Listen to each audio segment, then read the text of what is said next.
once again with another live stream. So before we get started, you already know what to do. If you're not subscribed to the channel, make sure you hit the bell icon twice. Smash the like button, share this video out to all of your followers, and let's get it cracking. All right, so shout out to everybody who is in the building early. It is good to see each and every one of you. If you guys can hear me okay and everything is looking good, please give me a thumbs up or a radiation emoji in the chat. If you can't, give me a thumbs down or an angry face, and I will try to fix it.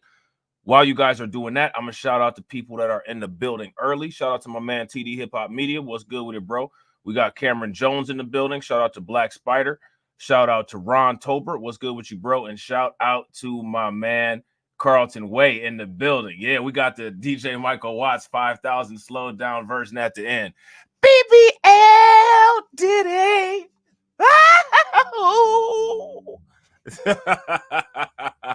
Man, B.B.L. Diddy been out here acting wild, haven't he? He been out here acting wild, man. They got him on camera, man, in what, about 180p?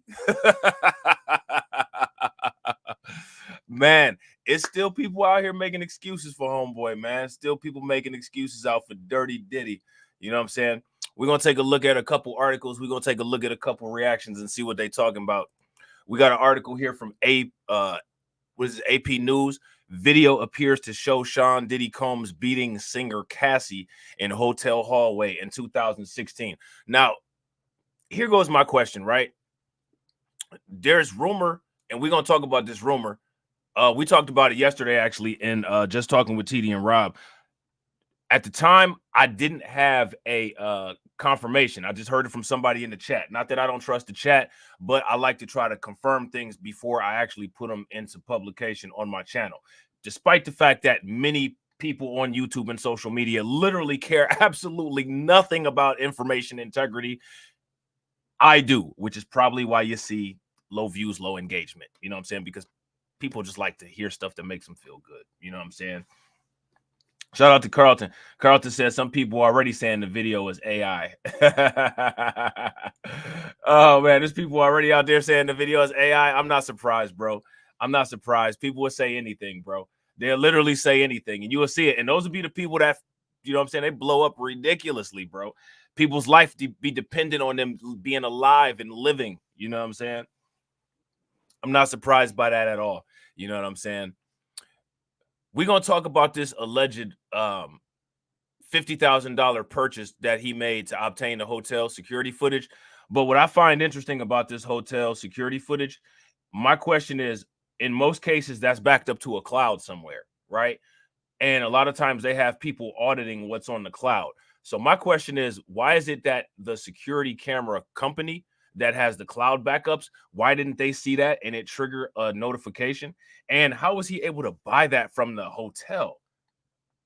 Let me ask you guys a question. Say, for instance, you get caught shoplifting or something like that in Walmart.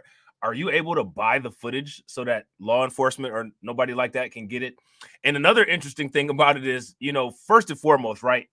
Clearly what was done to Cassie is wrong. There's no question about that, right? But why would Diddy keep that? What, as a souvenir or something? Like, you guys think that he ever looked at it again or anything? Or why do you guys think that? Now, shout out to Ron, right? Ron says he's done. Diddy is done. Let me ask you guys a question. How many of you guys think that Diddy is done? If you guys think that Diddy is done, give me a thumbs up. If you guys think that he's not done, then give me a thumbs down. And let me know why or why not. Either way, we're going to come back to that because I think you guys will be surprised by how I feel about it. Security video aired by CNN appears to show Sean Diddy Combs attacking singer Cassie in a Los Angeles hotel in 2016. The latest in a months-long series of public allegations and revelations of physical and sexual violence from the hip-hop mogul. Now, here goes my question. People on YouTube and people all over social media are only talking about this for AdSense revenue. Let's just keep it a buck. How many people actually are talking about this? Did you guys think actually care about domestic violence or actually care about Cassie's well-being? These people on YouTube don't give a shit about domestic violence, And they for sure don't give a shit about Cassie. All of the TikTok people, the women on TikTok that are joining hands and rejoicing, all of the guys that are talking about this. Let me ask you guys this question. Out of everybody's videos that you all have watched about the diddler, how many other videos about domestic violence, criminal domestic violence, familicide, child abuse, anything like that, have they put up on their channels? That's my question for you guys. Your favorite YouTubers, the people that you guys can't live without. How many of them have done a consistent series of videos about these type of situations? So now my question is, if they haven't done a consistent series of videos about these particular kind of situations, what is it that's so striking and painful about this one? That's my question. Everybody cares about this. Everybody's making videos about this. Shout out to Carlton Way. Only you, like Ashanti. Oh, somebody's feeling got hurt. You know what I'm saying? Somebody's feelings got hurt. Anybody got any Band-Aids? Anybody got any peroxide? Anybody got any alcohol? Now, let me ask you guys this question. If, for the most part, people don't care about domestic violence or about how these things affect people in their day-to-day life, why does this one matter so much? Why is everybody so invested in this? I guarantee you that it's people that know people that's getting the brakes beat off of them in their family, the same way Cassie got dragged around that hallway like a rag doll. And I guarantee you they ain't more invested in what's going on with this than they are about what's going on with their own people at the house. Why is that? Oh, somebody else's feeling got hurt. Somebody else's feeling got hurt. Shout out to Ron Tober. Ron Tober said, best believe black men will be a main focus because of what Diddy did. Well, here goes my question, right? If people did more content on these kind of things, maybe it would show more of an even balance about the people that are committing the majority of these crimes. But the interesting thing about it is that there's a majority of black people doing videos about the diddler, and they choose not to do videos about surviving the suburbs. So the very people that have an issue with this, because the focus might put some type of negative focus on them, are not really making a media-driven effort to put the focus on the entirety of the situation. If you've literally just done a content catalog library of every time there's some type of issue with a rapper, an athlete, or something like that, and you miss what's going on in suburban Kentucky, did anybody have a chance to change that focus at anywhere? At any time? They did, but they choose to do this one because this one is more profitable. That's the AdSense outrage. That's that AdSense outrage. Now people upset about domestic violence, so they got to do a live stream about it, or they got to talk about it and get the crowd, get the audience all revved up on it because everybody's just so outraged. Domestic violence, the same way prostitution is one of the oldest professions, I guarantee you domestic violence in some form or fashion is probably one of the oldest crimes. Shout out to Ron. Ron said they already forgot about Dana White. We didn't. I got a video up about it. You know what I'm saying? And I got videos of this kind of stuff going on all over the place. But my question is, why, if people are concerned about this, why are they not tracking more domestic violence content? It comes out every day on the news. It's a situation like this that go down every day. That's my question.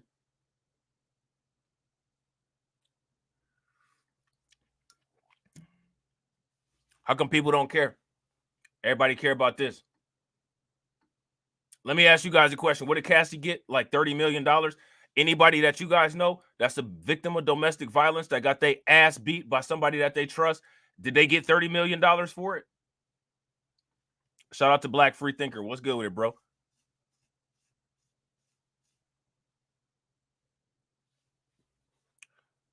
Any of those people have high-end lawyers or anybody that they can go to get help?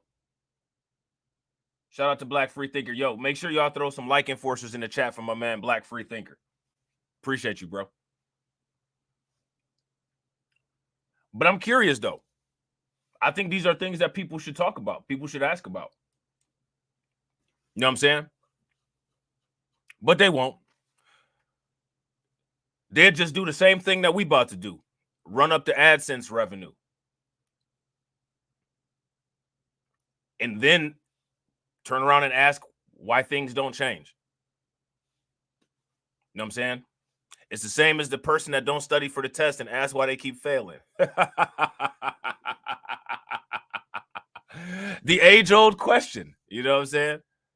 So now here it says the video aired Friday appears to show Combs wearing only a white towel, punching and kicking the R&B singer who was his protege and longtime girlfriend at the time.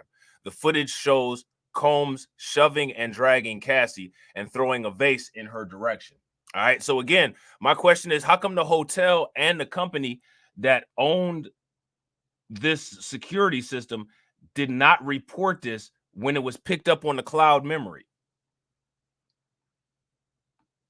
Yeah, and I gotta agree. I gotta agree with Black Free Thinker. If you guys agree with Black Free Thinker, give me a thumbs up. If y'all disagree, give me a thumbs down. It's because people's thinkings don't change. And because at the end of the day, bro, the reality is that they don't really care.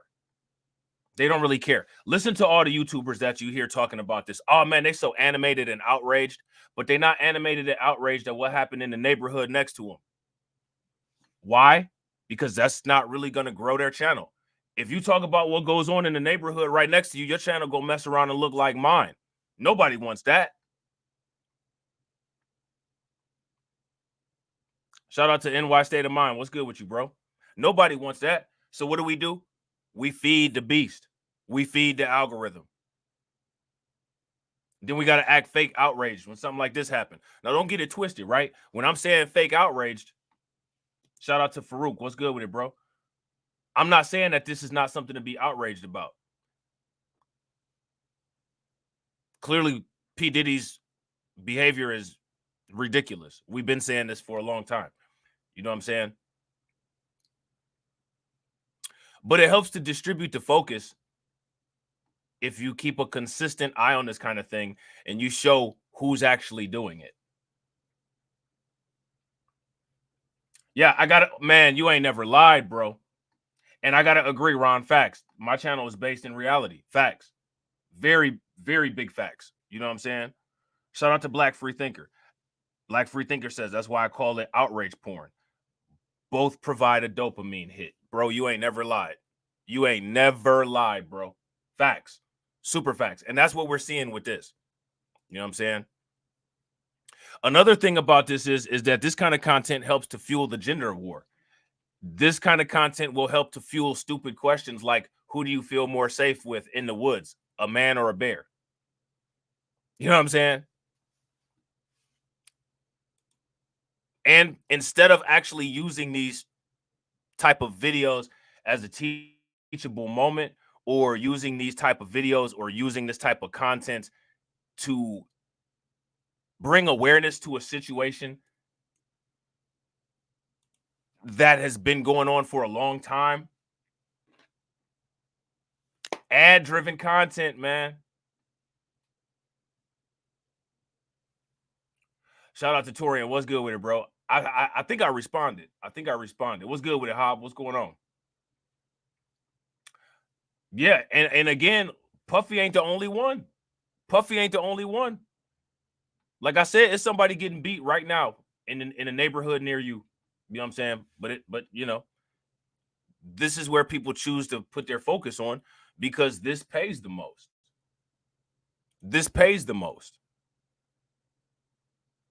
Man, I watched a couple people's videos about this situation, and then I looked on their channels to see if they had done any other videos about any type of domestic violence situation or anything like that.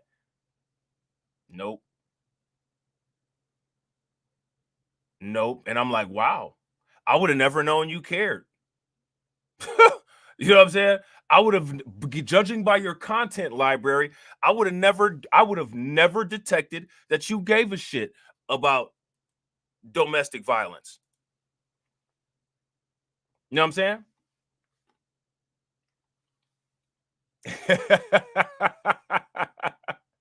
That's just, it is what it is. You know what I'm saying? But good to know. It's good to know that now America is focused on domestic violence. Now, let me ask you guys this question.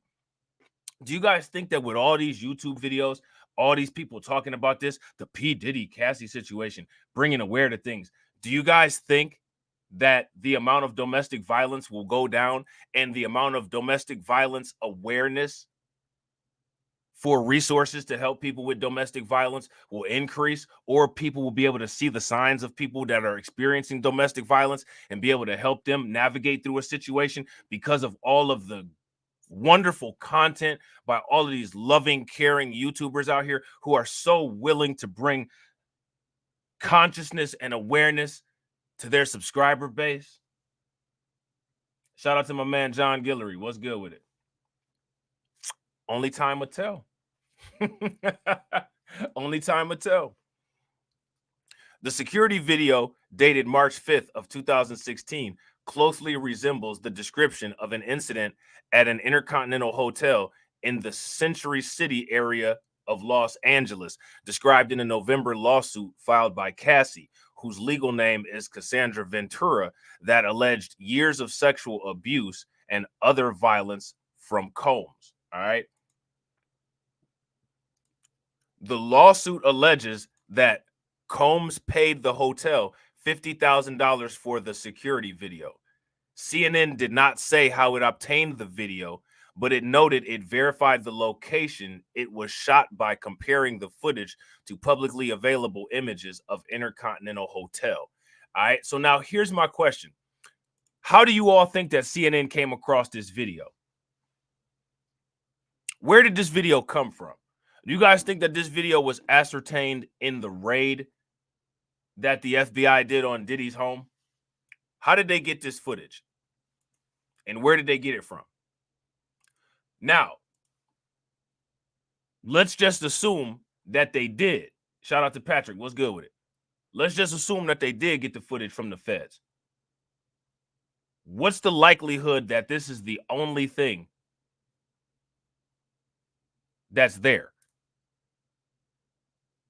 Shout out to my man Win Loser Rug. What's good with it, bro? What's the likelihood that this is the only thing that's there? Or do you guys think that there's more there? I gotta agree. Shout out to John Guillory, first stream sponsor, supporting the channel for 12 months. Make sure y'all show John some love. Throw some flames, some radiation emojis, some ducks in the chat for supporting the channel.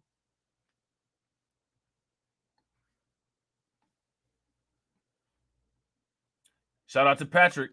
Patrick says white power has the ticket. All of these black politicians and celebrities. Here's my question. Who put a gun to their head and made them work for them? $1,000 a month member. My man John Guillory got me getting paycheck money out here, man. My man John Guillory got me getting paycheck money, y'all. You know what I'm saying?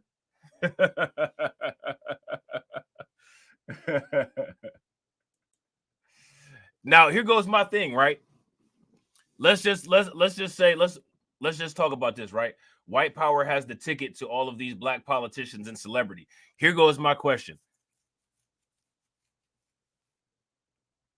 How did that influence Diddy beating the brakes off of Cassie in the middle of the hallway? Shout out to my man DeAndre.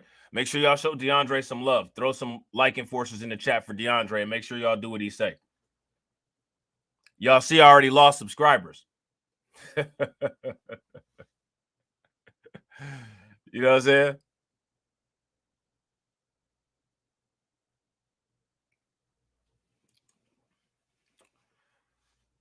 So we got to figure that out. Here's my question. Should Diddy be allowed to rise to prominence, a person like Diddy, what kind of internal mechanisms are there to regulate an individual like Diddy? Shout out to Vincent Harper. What's good with it, bro? And are people utilizing those type of things? Oh yeah, I lose subscribers all the time. People don't like getting drilled. It's all good though. But here goes this is the thing though, right? What produces a P. Diddy to make him think that it's okay to treat another person like that?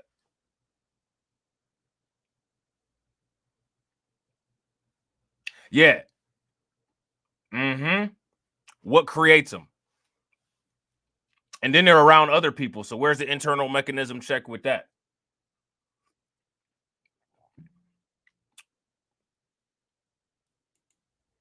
You know what I'm saying?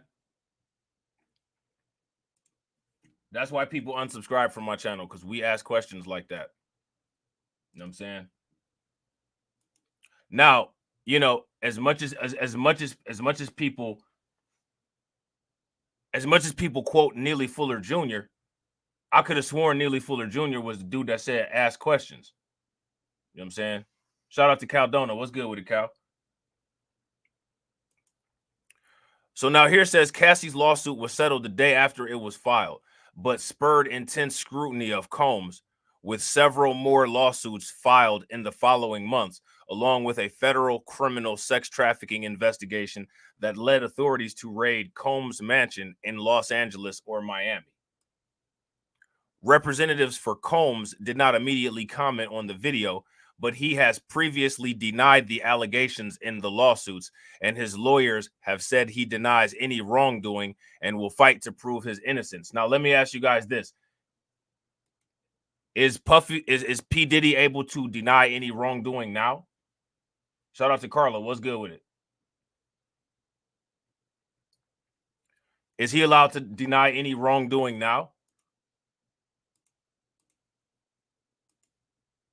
Because one of the things that I said in the last videos that I did about this was we need to see what they got as far as evidence goes.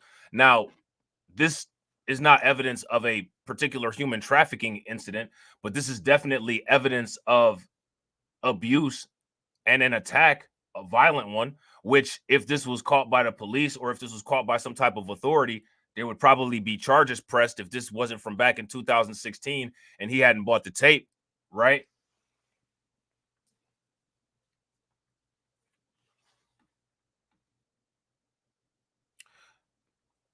So here's my thing though, Patrick. That would make it our responsibility to decrease the amount of trash, right? This is what I was talking about back in the day on that stream when I was talking about purification. And then also there's a circle of people around Diddy.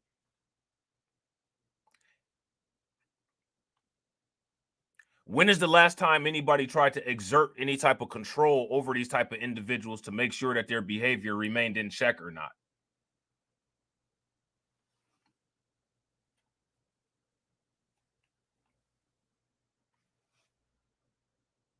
Shout out to Mo Fax. What's good with it, bro? Mo Fax says no one wants to be completely honest with the situation. When you sell your soul, everything comes with it. Yeah, I agree. I agree 100%. And I believe that it's been cultivated to where people are afraid to actually talk about these kind of things the way that they need to be talked about.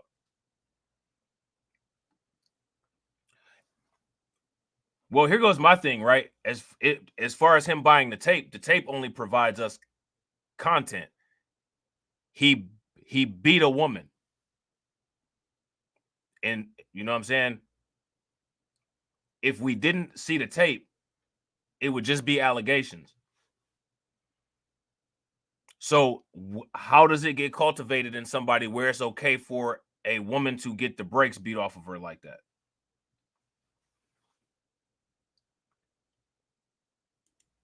You know what I'm saying?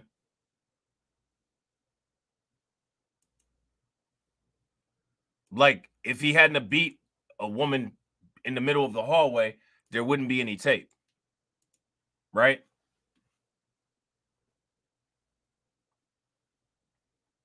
Shout out to NY State of Mind. NY State of Mind said, yo, Rob, they're tired of him cutting ties. He got too uppity now and they're breaking him. Now, here goes my question. Again, did anybody force a gun to his head to go apply and work at that company? Or could he have created his own company in his own network and insulated himself? But then at the end of the day, that still doesn't address the fact that he literally just thought that it was perfectly okay to just drag and beat up a woman like that.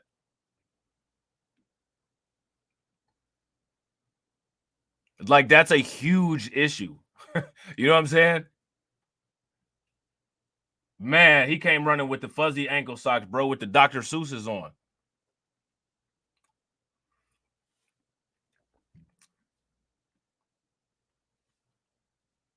Shout out to Caldona. Caldona said, Eddie told us it's called The Little Black Book. It has dirt on all high-profile black people. Step out of line, and the book gets put to work. Again, my question is, why do people keep continuing to put in applications and working with these people? If that's the case. But even if it's not the case, did he still beat a woman in the middle of a hallway? You know what I'm saying? Like, he still did that.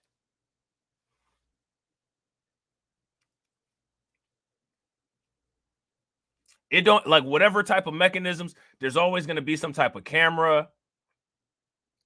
You know what I'm saying? There's always going to be some type of video feed. There's always going to be somebody standing around with a cell phone. There's always going to be voice recordings. This dude just did that. You know what I'm saying? I got to agree with Black Spider. People do that every day. And I feel that that's wrong. I don't think that that should go down every day. How do you guys feel about it? How many people think that what we saw on the video was bad? If you guys think that that was bad, give me a thumbs up. If you guys don't, then give me a thumbs down. Now, here goes my question, Mo. Was it his choice to have a WS master, or did he sign up for that?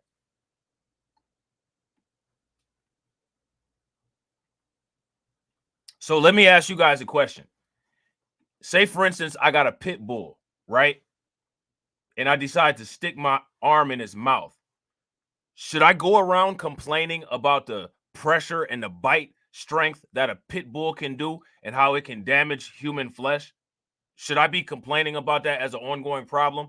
Or should I try to put as much distance between myself and pit bulls and create some type of defenses where they have less access to me so that I can insulate myself? Which one would make the most sense?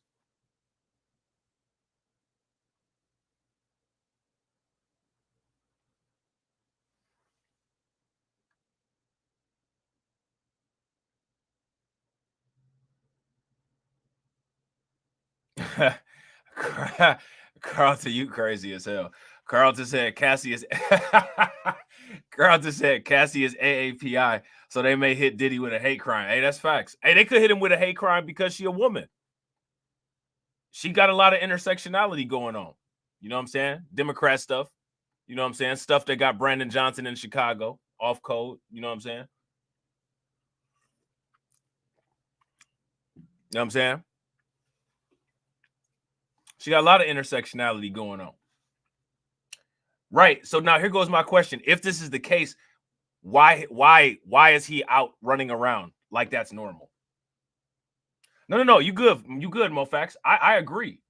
I agree. I'm just throwing more. I'm just trying to get the, you know, the dust off people's brains. You know what I'm saying? It's 8 o'clock in the morning. You know what I'm saying? Get everybody up with a cup of coffee. Get that good caffeine running through the veins, running through the brains. You know what I'm saying? Shout out to Brooklyn Queen. What's good with it? You know how we do. And even if you did disagree, bro, you know it's perfectly fine. It's all good. You know what I'm saying? This ain't one of them type of channels where you'll get banished if you disagree. You know what I'm saying? You know, and I gotta agree. All problems get solved through questions and answers. Facts. Facts. You know what I'm saying? I think that one of the easiest ways to mitigate this type of situation is for people who wish to compete with the record industry or with Hollywood is to actually compete with them instead of putting in applications to work with them.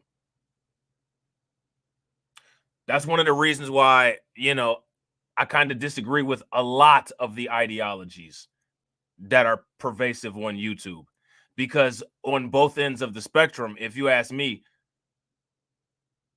they're all just putting in applications. I got to agree with Patrick. Diddy brought this on himself. Facts.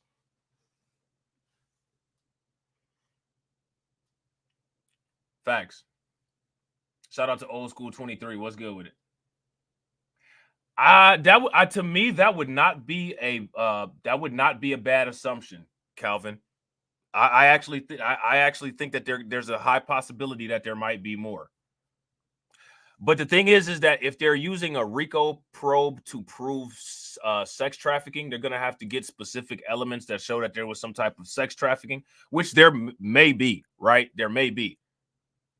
This is something, however, though, if that RICO trial does go to court, this definitely puts a solid, tangible damage on his character. This is undeniable now that he has these type of tendencies, which, despite the fact that these tendencies are not indicative of a guilty verdict on a human trafficking charge, they definitely set up for the argument to be made, and it has a huge impact on that argument. Would you guys agree? If you guys agree, give me a thumbs up. If you guys disagree, give me a thumbs down. Shout out to Old School. Old School says it was domestic love role play. That's what Diddy's gonna tell everybody. Now, here goes my question. How many people do you think are going to believe that? What do you guys think? How many people are going to believe that? So now here says the gut-wrenching video has only further confirmed that the disturbing and predatory behavior of Mr. Combs, Douglas Wigdor, an attorney for Cassie, who has filed other lawsuits against Combs. Words cannot express the courage and fortitude that Ms. Ventura has shown in coming forward to bring this to light. All right. The Associated Press does not typically name people who say they have been sexually abused unless they come forward publicly, as Ventura had. According to the lawsuit, Combs earlier in the evening became extremely intoxicated and punched Ventura, giving her a black eye. After he fell asleep, she tried to leave, the suit says. This is apparently where the video begins. Ventura can be seen headed to a bank of elevators with a packed bag. Now, let me ask you guys a question. How many people got a favorite aunt or like a favorite sister or a favorite cousin that's a woman? If you guys saw a video of a random person that you don't know, or maybe an ex or something like that of hers, doing that to the female relative that you love so much, how would y'all feel about it? Shout out to my man, Poppy Blanco. What's good with it, bro?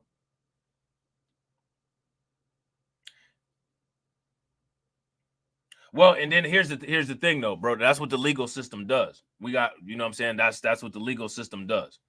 Now, here goes the thing. If the police, if that tape had came out in 2016 when it was first recorded, would the police have been able to arrest him for what we saw?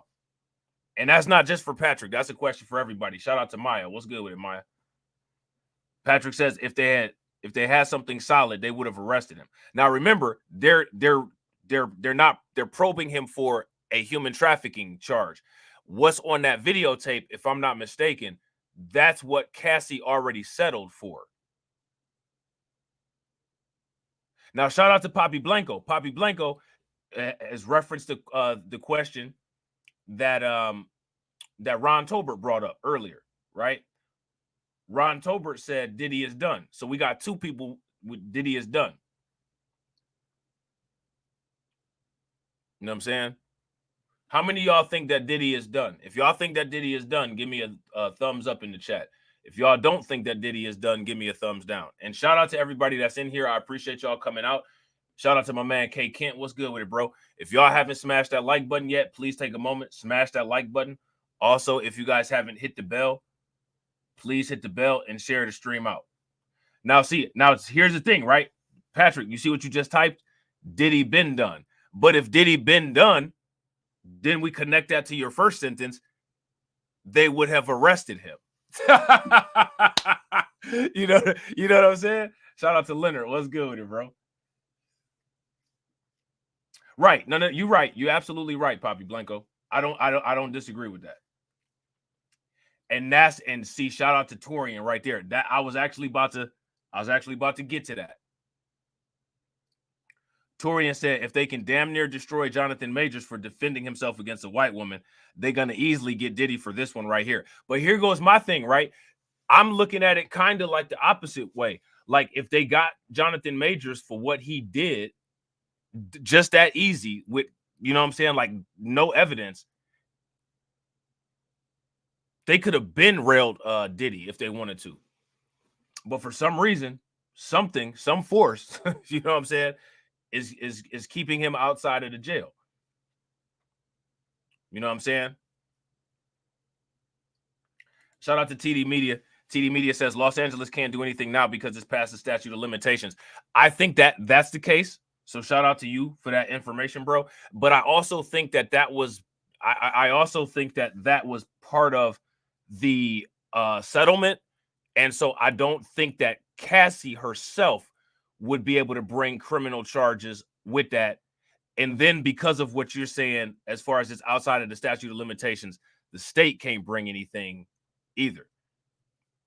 You know what I'm saying? Shout out to my man, Ron Tobert. Make sure y'all show Ron Tobert some love. He the second stream sponsor. Make sure y'all throw some flames, some radiation emoji, and some ducks in the chat for my man Robert, keeping me from being broke. I can't eat. I'm broke, nigga. I'm broke. I'm standing on business. I'm standing on business. I'm standing on business. Now, here goes my thing, right? I'm going to just put it like this. I don't know if Diddy's done or not. I don't know if, me personally, I don't know if Diddy's done or not. I don't know if Diddy's done or not. You know what I'm saying? I've seen people look past worse and literally act like nothing happened with stuff on tape. So I can't say with 100% certainty if he's done. I can see why people would say that he's done, because this makes him look horrible. There could possibly be other things out there, but Diddy being done is based on law enforcement pursuing him, and is also based on the public discarding him. Me personally, I don't have faith enough in the public to discard Diddy. If anybody discards Diddy, it'll be the law enforcement. It won't be the public. The public could give him a second chance all day long.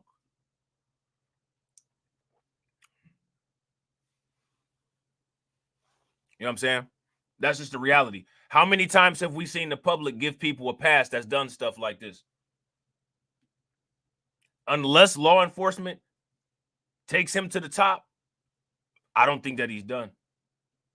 And again, that's not me giving Diddy a pass. So I want to make sure that when the content police come and cloud listen or whatever they plan on doing, or taking their little clips or whatever, don't try to sit there and say, oh, Robb's sitting up there saying that Diddy shouldn't go to jail. I'm not saying that. What I'm saying is that the public don't have the capacity or the intelligence or the integrity to actually hold anybody accountable for anything. And that's been shown time and time again. I'm saying that the only way anything will happen to him is if law enforcement wants to take him to the fifth. And then if law enforcement takes him to the fifth, everybody gonna say he got done wrong because of who law enforcement is. You know what I'm saying? But at the same time, we're sitting here watching this dude. Oh, I don't disagree with you, bro. I don't disagree with you. I'm just looking at it. I'm looking at it pragmatically, just taking one thing at a time. But I don't disagree with you. Shout out to Black Women Stand Up. What's good with it, bro? Poppy says, you ain't looking at the bigger picture, my friend. Follow the money. I'm going to ask you a question. Why do you think all this is happening to Diddy? Oh, you already know, bro. He done pissed one of them people off that paid the paychecks. Something happened. Who knows? He might have actually dragged one of their women around, like how he dragged Cassie around, and they got wind of it. Who knows? We don't know. But I see where you're going, and I don't disagree with you, bro. I don't disagree with you. Now, shout out to Patrick. Patrick says black folks should not be attacking this man. I say this because whites protect their degenerates. They won't let outsiders go after their people. This is why we need power to punish internally. Now, here goes my question. What do you feel people should do as far as Diddy goes? And this is a question for everybody. Anybody can answer that. Yeah, I think the feds have been saying that they're looking into Diddy for a trafficking case.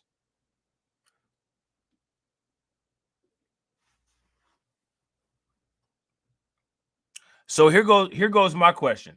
Let's say, for instance, somebody was walking past and they saw Diddy drag Cassie around on that top floor. And it was a black person that witnessed it. What should they have done?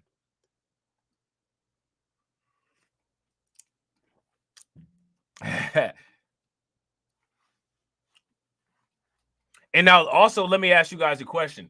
If Diddy didn't put in an application to work for them folks and get a paycheck, if he had built his own network, would he be insulated? But at the end of the day, though, he still did something heinous. Like, you know what I'm saying?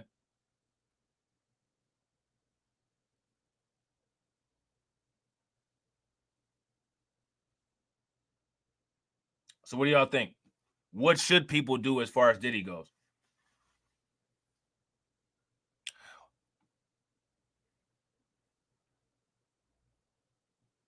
Yeah, I heard about that, Poppy Blanco. I heard about that.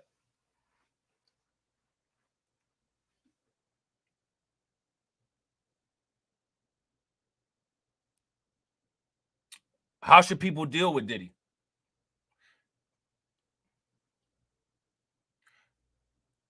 Shout out to KO Kid Fit. B.B.L. Diddy. You ain't hear the B.B.L. Diddy song, bro?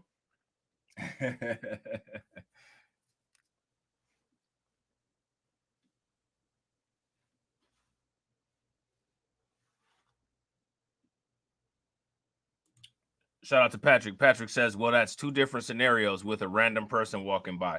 Do what every other group, rather W's or J's, and how they handle one of their own when they get out of line. Here go my question. What do they do? How many people have ever seen a quote-unquote internal handling of justice for J's or W's? What do they do? If they handle it internally, allegedly, then we really kind of wouldn't know what they do unless one of us got, or more of us got the inside track, right? So my question is definitively, what do they do and how do they handle it?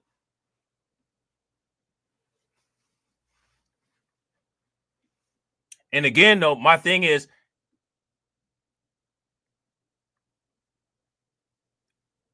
if you don't build a network and you put in a job application and you continue to work for those people, you're at the scrutiny of their policies and procedures.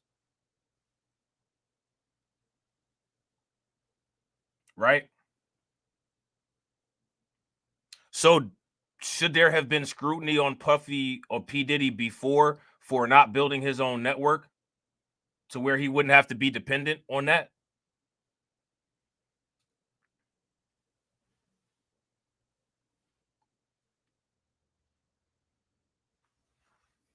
Yeah, that's facts. Shout out to Leonard.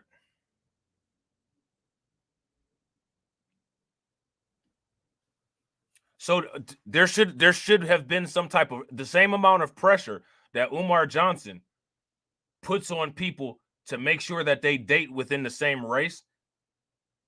Should there have been pressure on all of these Hollywood moguls and all of these Hollywood celebrities to build business, quote unquote, same race?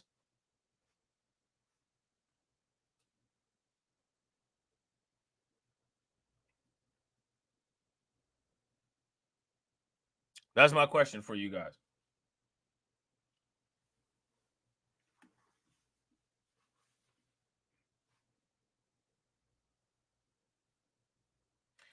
You see all these things, and everybody always be talking about black-owned business, but a lot of the people who actually have the money to where they could actually do something entrepreneurial, they still choose to get a paycheck.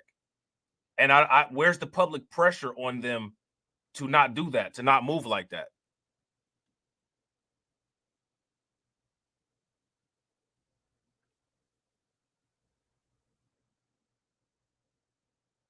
Right, but here's the thing. But the reality is that they didn't. The reality is that we didn't do that, and it's not too late where we can't do that. But the reality is that we got to deal with the cards that we dealt right now. So with the cards that we dealt right now, Puffy chose to put in the application card and get a paycheck from some folks card.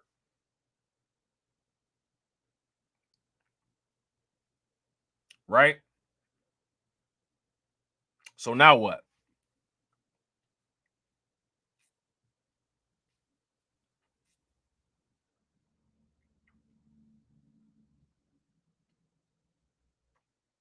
And unless he want to tell people to vote Democrat.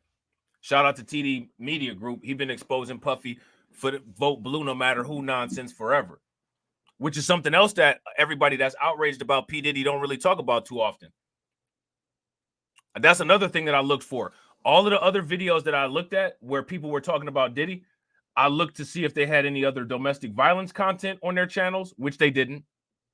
And I looked to see if they had any P. Diddy political content on their channels, which they didn't.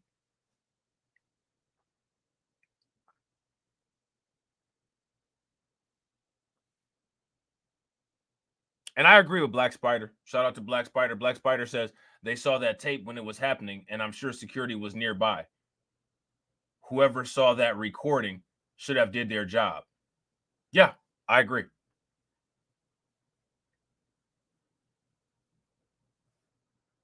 Now, the reason why I'm bringing up the tape is because my question for you guys is, do you guys think that there's a likelihood that there might be something else that they might have gotten that could possibly cause Diddy some problems in the future? I'm just asking these questions. I'm not saying definitively because I don't know. I'm just asking.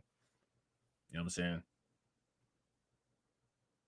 I know most YouTube channels don't really give a shit about the, input of their subscribers, but I actually do. You know what I'm saying? That's why I ask you guys stuff.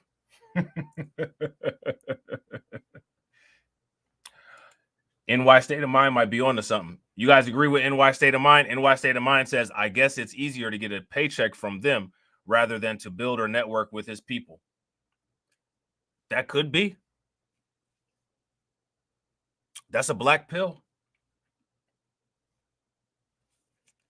If you guys agree with NY State of Mind, give me a thumbs up. If you guys disagree, give me a thumbs down. Here goes my question. What does the evidence present?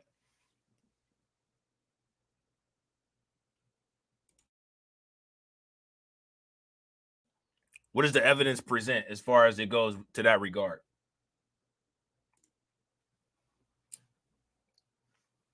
And here's another thing. How do we stop dudes from just beating the brakes off of women? You know what I'm saying? Like, let's not forget that happened. You know what I'm saying? Shout out to Poppy Blanco. Poppy Blanco said, I'm 100% Diddy paid the Hotel Intercontinental a lot of money for the tape that day. I wouldn't be surprised. I wouldn't disagree with that, bro. I'm 98% sure one of the security ninjas that was working that day made a copy for himself. Yeah, I wouldn't doubt it, bro. I would not doubt that. I would not doubt that. Yeah, you on point, bro. You on point. So now here it says, then Combs awoke and began screaming at her, following her down the hall, the suit said. He violently grabs her and yanks her to the ground, kicks her, and throws vases in her direction in the video. Now, here goes my question. Here's the question. Shout out to TD, right? TD said that it's outside of the statute of limitations for California, right? So that means that regardless of how heinous everything is on this tape, it's not prosecutable as far as for what we witnessed on the tape. Nothing we saw on that tape, unless there's more that we haven't seen yet, can go to court and get a conviction put on Diddy. Is that correct?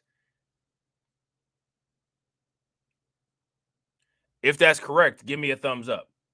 If that's not correct, then give me a thumbs down. And I agree, Charles. That's why we're going through this line by line. All I've said so far is that I think what was on that tape was disgusting.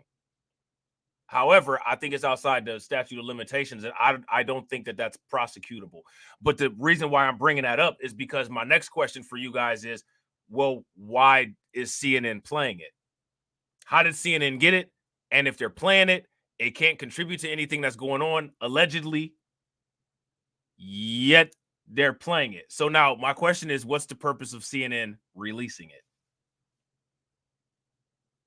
Shout out to Patrick. Patrick got a point.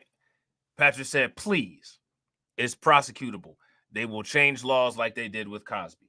Definitely a possibility. If you guys agree with Patrick, give me a thumbs up. If y'all disagree, then give me a thumbs down.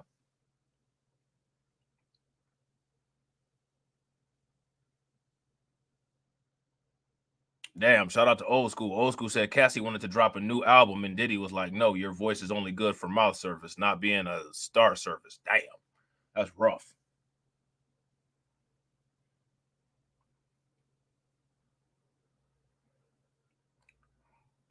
Shout out to Conan. What's good with you, bro?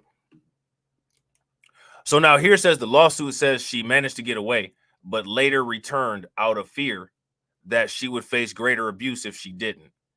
As she returned, hotel staff urged her not to go back to her apartment, the suit says. She would flee and hide out with a friend in Florida. So the hotel staff knew about this, according to the lawsuit. So what I think is interesting is I think that they should find these people at the hotel that she's alleging in this lawsuit that the hotel knew about, and then interview them. Because if you ask me, why didn't the hotel say anything?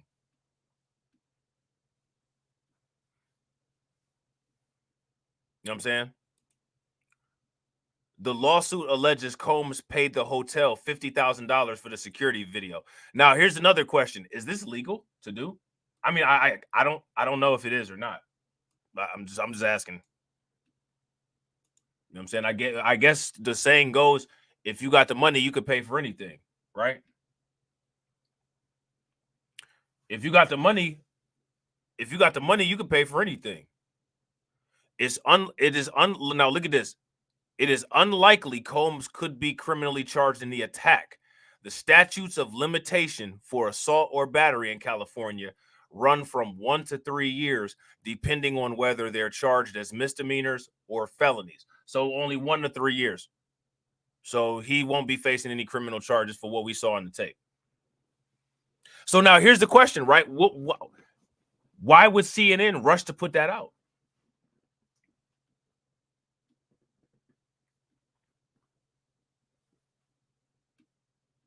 Why would CNN rush to put that out? Shout out to Carlton. If you got stock in this hotel, you better sell. You know what I'm saying? And real quick, shout out to everybody that's watching. I appreciate you guys. If y'all haven't smashed that like button yet, please take a moment, smash the like button. Also, if you guys haven't hit the bell, please take a moment, hit the bell, subscribe to the channel, and please share the stream to your social media. The video's release comes as Combs and his legal team has begun to push back against the allegations that has come in a steady stream since November. They recently filed motions to dismiss parts of a lawsuit alleging that he sexually assaulted a woman in 1991 and to dismiss all of a lawsuit alleging he and 2 other men raped a 17-year-old girl in 2003. The court filings called both sets of allegations false. On March 25th, all right, Homeland Security investigations served search warrants on Combs' homes in Los Angeles and Miami in a sex trafficking investigation. Now, if anybody's interested in looking at the videos that I did about that particular content, those are on my other channel. All right. His lawyer called it a gross use of military-level force. The investigation is continuing. Combs has not been charged. So again, this is important, right? Because this is what I kept focusing on in the last time we talked about Diddy. He's not been charged. So again, you see all the videos with the big red letters, Diddy is done, Diddy is done, Diddy is done. I'm not saying that Diddy should or shouldn't be done because I'd like to see more evidence come out to review. He's already looking pretty bad. But again, if law enforcement doesn't take Diddy down, I don't think that the public has the capacity to take him down because the public has failed to get rid of shady characters time and time again. Look at the people on YouTube that promote to stardom. Do you really think that the public has discernment to know who's a good person versus who's a bad person? I don't think so. If you guys do, if you guys think so, which is perfectly fine if you do, give me a thumbs up. If you guys don't, then give me a thumbs down.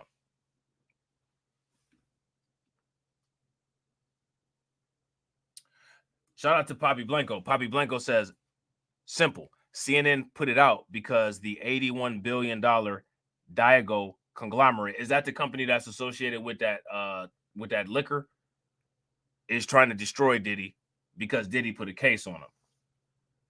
Okay, yeah. Diageo made Diddy a billionaire by making him the marketer spokesperson for Ciroc, so they knew how to break him. Okay. Shout out to Leonard DU. Leonard says, you'll be surprised what a lone wolf can get accomplished on crash out mode. Bro, facts. We see it all the time with those mass shootings. You know what I'm saying? They be going hard in the paint. You know what I'm saying? So now here says Combs, a 3-time Grammy winner and the founder of Bad Boy Records, is among the most influential hip-hop producers and executives of the past 3 decades. He turned his hip-hop success into broader business empire that includes private label spirits, fashion, and a TV network. He had to step aside from some of his business roles since the allegations began emerging. He and Ventura began dating back in 2007 and had an on-and-off relationship for more than a decade. She became known for the hit single Me and You, which secured the #1 spot on Billboard Hot R&B and Hip Hop Songs in 2006. The song was the lead single of her self-titled and only studio album. I never heard that. How many of y'all heard that song Me and You from Cassie? I never heard it. I never heard any of her music. She got any talent? Let me know. Because I haven't heard any. For real, I never heard any. As an actor, she has appeared in several television shows, including Fox's Empire, Step Up 2, The Streets, and Spencer Confidential. All right. So for the most part, literally the only thing that's come out is just this video. They don't have any new evidence. And what's interesting about this video is that the video, they said in this article, more than likely cannot be used for any type of conviction.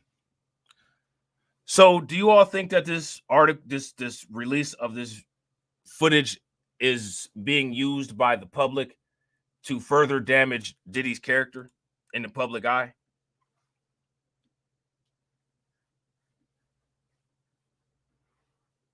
You think that he'll get indicted? Somebody got to spot me $10 so I can pay Poppy Blanco back if I lose the bet. Poppy Blanco says, Blacklight Revelations, let's make a friendly bet of $10 that Diddy is going to get indicted in the next 90 days. So by August 19th, in the next 90 days, August 19th. Damn, that's a long time frame. All right, let's do it. Let's do it. Y'all got to make sure I could pay Blanco back. You know what I'm saying? I don't know if y'all ever heard Blanco's accent, but if I don't pay him back, he gonna be sitting up there talking about, let me say hello to my little friend. You know what I'm saying? And I'm be bad out here in the game. Poppy Blanco gonna be knocking on the door like, say hello to my little friend. You know what I'm saying? I'll be like, bro, hold on, let me get this $10 real quick. So now here it says Sean Diddy Combs allegedly paid $50K to obtain hotel security footage of Cassie assault. Now, I had asked that question, right, about whether this would be legal or not. It clearly is legal. You know what I'm saying? It clearly is legal because they would have been saying how illegal this was, and they probably would have been trying to put charges on him for getting the tape. But I just didn't know that you could do this, though. You know what I'm saying? But again, like we said earlier, if you got the money, I guess you can do anything. Shout out to Lala Papa. What's good with it, bro? Cassie's lawsuit filed in November claimed that Combs paid the Intercontinental Hotel $50,000 for the hallway security footage that surfaced on May 17th. Now, let me ask you guys this question. Again, like, Why did he keep it?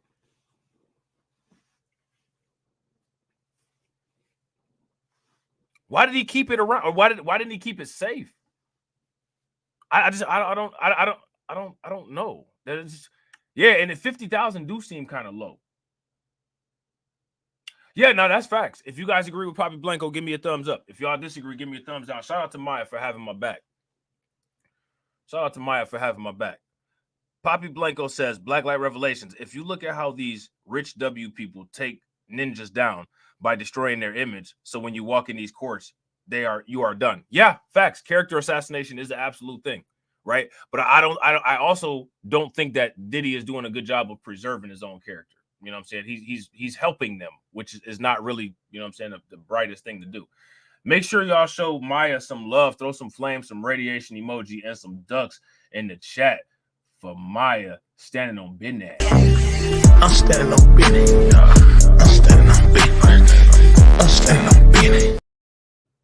How do you think that we fund this organization, huh? We're not exactly the March of Dimes. Shout out to you, Maya. Appreciate it. Cassie's lawsuit filed in November claimed that Sean Diddy Combs paid $50,000 to obtain hotel surveillance footage of a physical altercation that occurred between the two in 2016. Now, let me ask you guys a question. Does this video lend any credence to the complaints that Cassie had? Shout out to Nikki O. What's good with it, Nikki?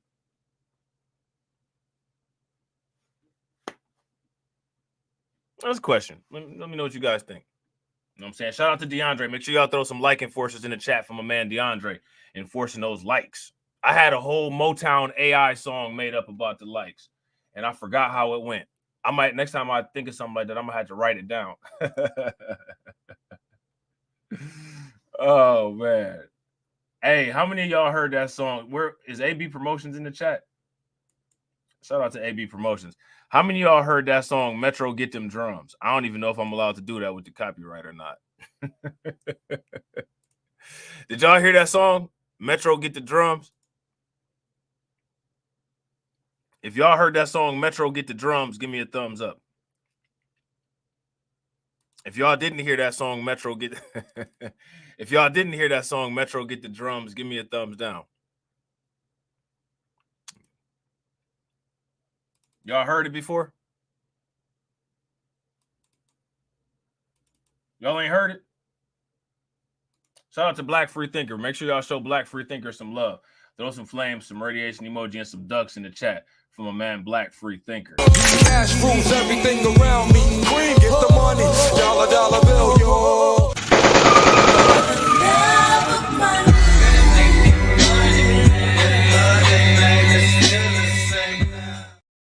Uh-oh. Get the money, y'all. There's poor people around. I'm rich, bitch.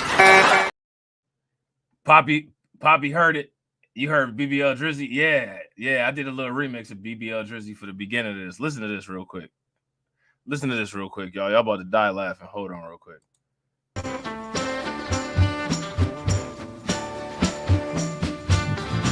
Shut your ass up and make some drums, Metro.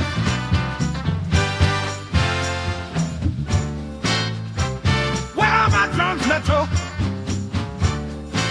Where are my drums? See, I was about to hit y'all with some. I was about to hit y'all with some. Where are my likes, chat? Where are my likes? Give me one thumbs up and thumb the other. Give me the chat likes. Word to mother. Where my likes at now? My drums. I know you don't trust me, but I need them drums, Metro. If Metro don't trust, I'm gonna shoot you. Super chat. Super chat. Super chat. Super chat. Super chat. Super chat. Super chat. Ow!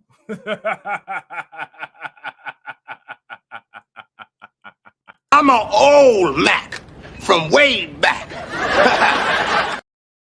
I'm an old Mac from way back. Shout out to Patrick Taylor for the $1.99 super chat. One of the original players. from the Himalaya. Hey, this is wild. What you doing? Where are my drums? Metro, where are my drums? Sit your Hey, that's my favorite part when he be like, when he get petty with it. Where my drums? Metro, where my drums? Man, that's hilarious. Hey, how many of y'all parents will listen to this and be like, see, that's back when they used to make good music. my drums. Sit your ass down and make me some drums. I know you don't trust me, but I need them drums. I need them drums, Metro. I need them drums, Metro. I need them drums. Shut your ass up and make them drums. Make them drums. Hey, starting the song out, shut your ass up is crazy. Listen to this.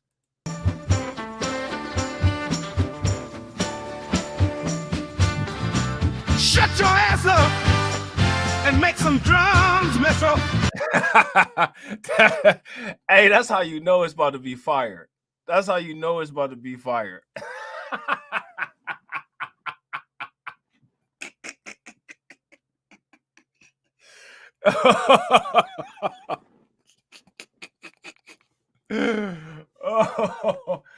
Oh man, that's how you know it's about to be lit when you start like that. You know what I'm saying? That's how you know it's going down. Man, that's hilarious, man. So yeah, so anyway, so Sean Diddy Combs allegedly paid the Intercontinental Hotel $50,000 for the newly surfaced hallway footage that shows him physically assaulting his ex-girlfriend, singer Cassie, during a March 2016 altercation, according to the latter's bombshell civil lawsuit filed last year. Now, let me ask you guys this, because Poppy Blanco brings up a good point with that liquor company. Do you all think that there's a possibility that there have been, quote unquote, batteries put into Cassie's back? Because from what I understand, she's been trying to get this settlement for a long time. She did finally get it. But do you think that her settling at this particular moment is a result of her continued struggle to get the settlement? Or do you think that there's something else at play? Let me know what you guys think. And again, still got to just ask the question, why has Diddy just been allowed to be a known weirdo for so long and just not really much about it? That's my question. What do y'all think? Oh, okay. Shout out to Poppy Blanco. Poppy Blanco said, correction, she was blackmailing Diddy for like 18 months. Bet. Okay. Leonard said long-awaited revenge.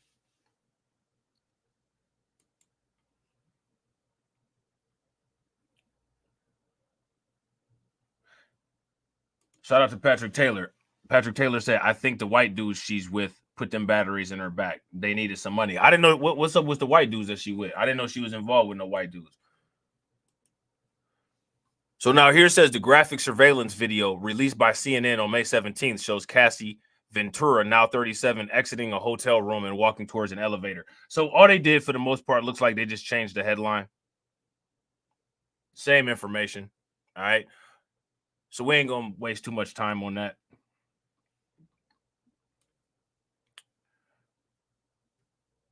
We're going to look at a couple of reactions. All right. I was going to take a look at this video that 50 Cent put up, but I just don't feel like it. I just don't feel like it. It's not worth it. We're going to take a look at this Stephen A. Smith video.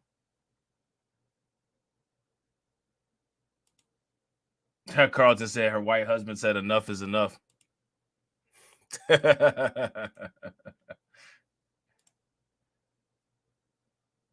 see. Hold on real quick. Stephen A. Smith almost got 1 million views on this podcast video that he did. Let's see what he's talking about. I wanted to clear right here over these digital airwaves of YouTube that the career of Sean P. Diddy Combs, as we know it, it's over. This shit is over. It's over in the worst possible way. One of the worst possible ways. Oh, I didn't know that. Shout out to Poppy Blanco. Throw some flames in the chat for Poppy Blanco. Poppy Blanco been following this story.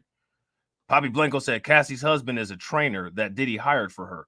She cheated on Diddy with the trainer. How many of y'all knew that? If y'all knew that, give me a thumbs up. If y'all didn't know that, then give me a thumbs down. Didn't know that. Isn't it interesting how they haven't mentioned any of that in the media when talking about this? That really hasn't been mentioned very often. Why not?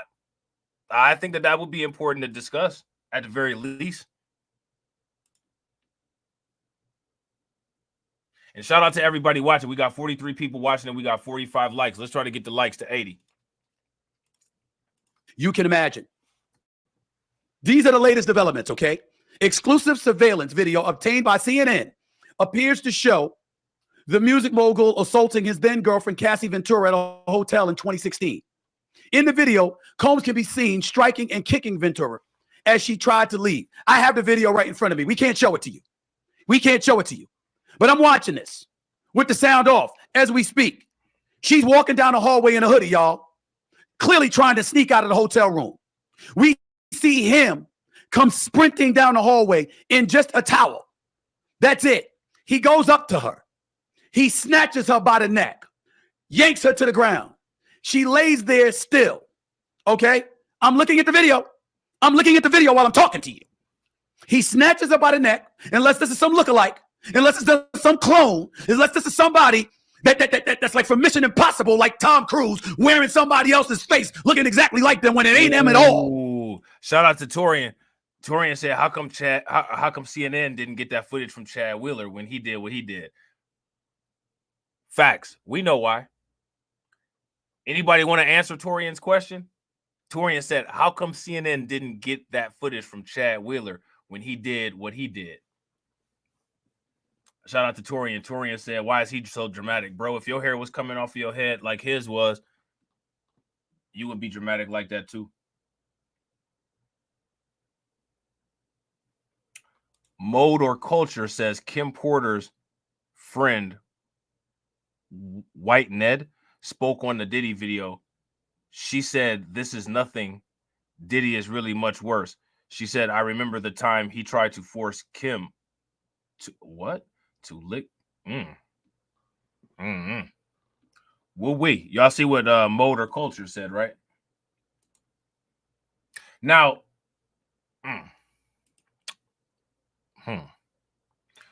my face is looking like Stephen A. Smith minus the pushback hairline after reading that. Unless there's something along those lines. This is what we're looking at here. And you see the stills right there in the screen. And I get that. But I'm telling you right now, I'm watching this as we speak. And I've seen this video now because I want to make sure I know what I'm looking at. This is about the 10th time that I looked at it. He runs down. He snatches her by the neck. He yanks her to the ground. She lays still. Then he launches a kick towards her like he's kicking a damn field goal. Picks up the vase or whatever she had with her. Kicks her again. Hits her. She lays still. And then after that, he grabs her and drags her. Now, I got a question. Did Stephen A. Smith give any commentary about Dana White when Dana White got caught in Mexico slapping his wife? Did that occur? You guys recall that? Yeah, his hairline is definitely below his earlobes. It's definitely below his earlobes.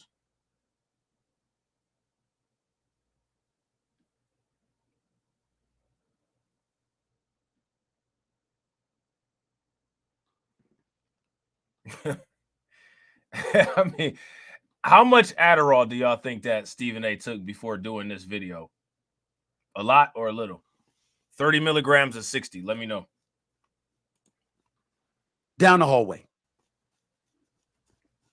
And then there's additional video showing him sitting in the hotel room, picking up stuff. See, shout out to Poppy Blanco. Poppy Blanco said, no, he said Dana White was his friend and he called him and couldn't comment on the matter. Now that's interesting, right? Do you think that if Diddy had called Stephen A., he would have not commented? It's just interesting because we got to break all this down. And then as we break it down, we got to ask the question, do some of these things result as part of the constraints of putting in that application with that blood signature. You know what I'm saying? Throwing it at her. Ladies and gentlemen, I cover sports. Primarily, that's my day job. Remember Ray Rice? Remember what happened? Like 2014 when his girl was in the elevator and she either shoved him or hit him, and then he left hooked her and hit her and knocked her face into the bar inside the elevator. She hit her head to it, and then she laid on the floor. Now, I want you guys to pay very close attention to the examples that Stephen A. Smith uses of all of these people that he compares Diddy to. And I want y'all to let me know what you all notice about this. See, because this is important. Unconscious in the elevator, straight up knocked out. And then after that, he didn't even pick her up and he dragged her out of the elevator.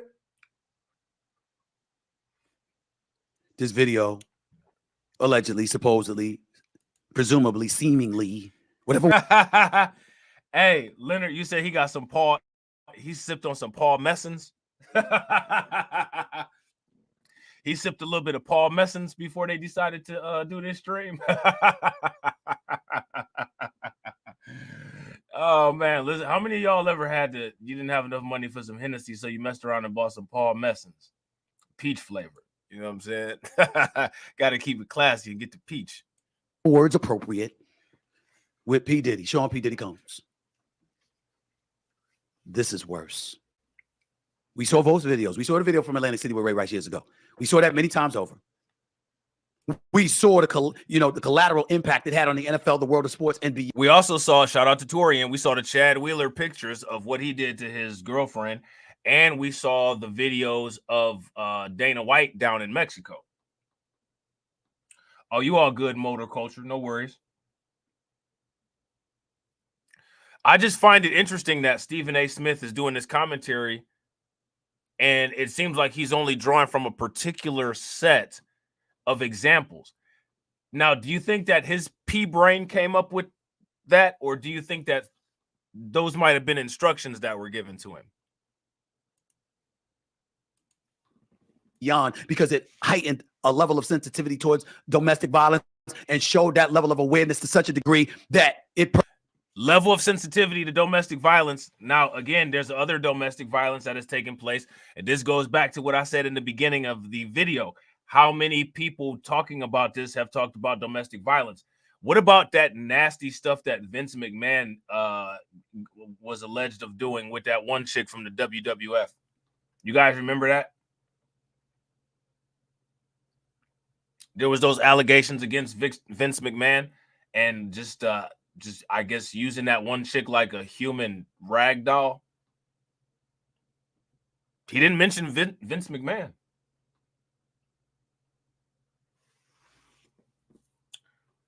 Shout out to Nikki O. Make sure y'all show Nikki some love. Throw some flames, some radiation emoji, and some ducks in the chat for Nikki standing on business. I'm standing on business. I'm standing on business. I'm standing on business. How do you think that we fund this organization, huh? We're not exactly the March of Dimes. Nikki O says defended Dana like he defended Jerry Jones. Facts. Facts. Speaking of the Jerry Jones issue, there's videos of the Jerry Jones stuff right here on this here channel. Permeates our thoughts and our minds, hearts to this day and age. In this day. Ladies and gentlemen, this is worse. I'm looking at the video again. This is worse. No wonder he settled the case with Cassie Ventura one day after she had filed a suit against him. One day. No wonder you've heard. Is that true that the case was settled one day after she filed it against him? I didn't know if that was true or not. I thought that she had been pursuing getting that. I thought that she had been pursuing trying to get that settlement for quite a while. Is that true that the case was settled one day after it was filed, or was it filed repeatedly and then after the most recent filing, it was settled one day after that most recent filing? Let me know. About so many different allegations when his homes in Los Angeles and Miami were raided by Homeland Security. This is bad. This is so bad, it's hard to put into words. I don't know how P. Diddy recovers from this. I don't know if he can. The only way. Now, again, here goes my thing, right? Of course, Diddy's image is tarnished. Of course, this looks bad. But like I said, if law enforcement doesn't bring it, Diddy being done, in my opinion, is contingent on law enforcement. I do not have enough faith in people in the public to cancel Diddy if law enforcement does not intervene. And the reason why is because literally everybody has known that Diddy is a weirdo all the way up until this point, and he's been allowed success up until this point. So I understand why people are saying that Diddy is done, but what we have to take into consideration is that that video is outside of the limit of statutes of limitations. It can only be used to damage his character. And as of right now, he's not in jail yet because, to our knowledge, we don't know what's going on behind the scenes, but to our knowledge, as of right now, law enforcement hasn't made a move on him. Would you guys agree? If you guys agree, give me a thumbs up. If you guys disagree, give me a thumbs down. Now, again, that's not me saying that Diddy is a saint. I want to make that clear. We're talking about literally about what goes on with processes here. There's a difference between talking about what goes on with the processes versus how we feel about him. But what I feel is that I don't believe that the public will cancel Diddy if law enforcement doesn't intervene. I think that he'll just everything will be, whatever. You know what I'm saying? Let me know what you guys think. Is if it's proven that video, that's not him. That's not him. It's the only way. There's no other way. There's no other way. No wonder we haven't seen him. Only time you caught him was somebody's doing a video with him in a coffee shop. I mean, at one point in time, we were talking about sex trafficking, those allegations, him being compared to Jeffrey Epstein or whatever. But those are allegations, which he's emphatically denied. This is a video.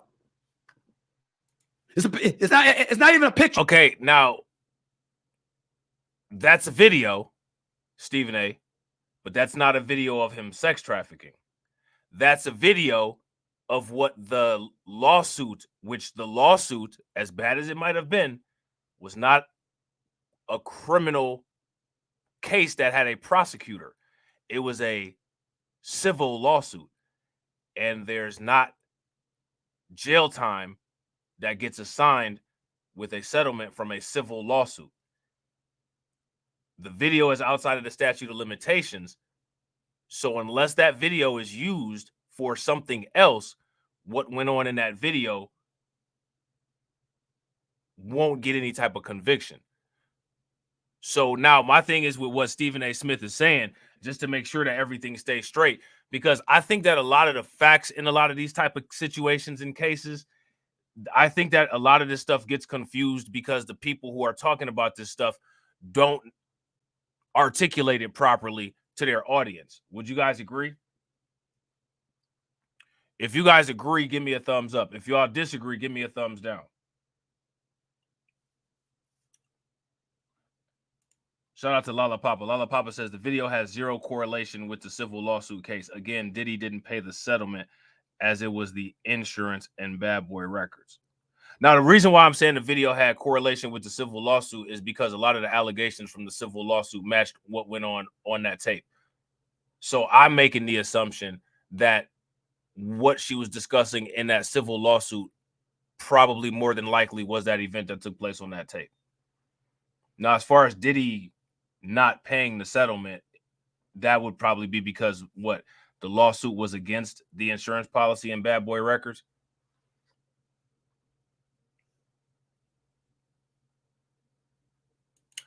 So shout out to Shatera. What's good with it, Shatera? So this is why I'm saying it's important to articulate all of this stuff very clearly. And a lot of times when you articulate it very clearly or try to lay it out on the table so it's easy to understand or easy to digest, sometimes people just get upset with that kind of stuff. You know what I'm saying? Sometimes people get upset with that. But again, my question that I have about Stephen A. Smith is, do you all think that Stephen A. Smith is legitimately concerned about domestic violence? Because we named a couple of domestic violence cases that he really didn't mention too much. And it's the same thing that I asked a question about with a lot of the other YouTubers. Yeah, that's what I want to know, Lala Papa. I want to know where CNN got the tape from or how they got it. And I got to agree with Torian. He wants that check, just like most of the other YouTube content creators that's talking about this. Most of these people just want to check. And listen, I'm not about to sit up there and tell you that I don't want to check. Shit. You know what I'm saying? Hell yeah, I want to check. But at the same time, though, I think that these type of issues are important to talk about, even when they're not going to drive you a lot of traffic to your channel. I think if people would report on this type of stuff responsibly, all of the type of stigmas and stuff that people worried about would be more spread out even over a larger group of people, so people couldn't, quote unquote, villainize a particular group of people. You know what I'm saying? Shout out to Motor Culture. Motor Culture says you should watch the video of Kim Porter's friend speaking on this Diddy video. Shout out to the 6'4". What's good with it, bro? She said, I feel no type of way. She's getting karma because Cassie would laugh when Diddy used to beat on Kim. See, that's wild right there. I didn't know about that. If y'all not part of the Discord, take a moment, hit that link and join the Discord. If anybody sees this video that Motor Culture is talking about, shoot it to me. If I get time, we could chop it up about it later on today. I do content about domestic violence, even when it's not popular. So, you know what I'm saying? I think I earned the right to grift a little bit on this. Do y'all think that I earned the right to grift on this? If y'all think that I earned the right to grift on this a little bit, give me a thumbs up. If y'all don't think I earned the right to grift on it, give me a thumbs down. I can't eat. I'm broke, nigga. I'm broke. It's a video. You see him sprinting down the hallway. Damn sure look like him. This ain't Mission Impossible. It looked like him. It seems to be him. And if it's proven to be him, yeah, they need to do a song. It'll sound like it'll sound like B.B.L. Drizzy. Stephen A. hairline. Stephen A. hairline. The hairline going back, pushing on back. It's in the middle of his head. Hairline almost dead. Just for men instead. Stephen A. hairline. Stephen A. hairline. Don't act like you don't know me. That shampoo's so lonely. Oh, man, that's wild, man. and this video is authentic. And we have no reason to believe that CNN of all places would air an inauthentic video. Y'all didn't see the B.B.L. Diddy video that I made for the intro?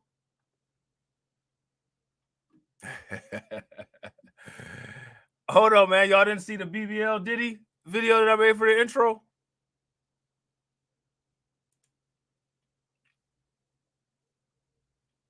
We about to run.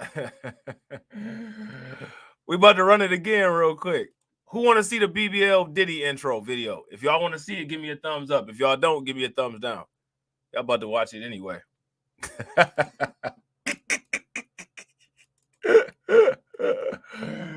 Oh, man. B.B.L. Diddy. You know what I'm saying? B.B.L. Diddy.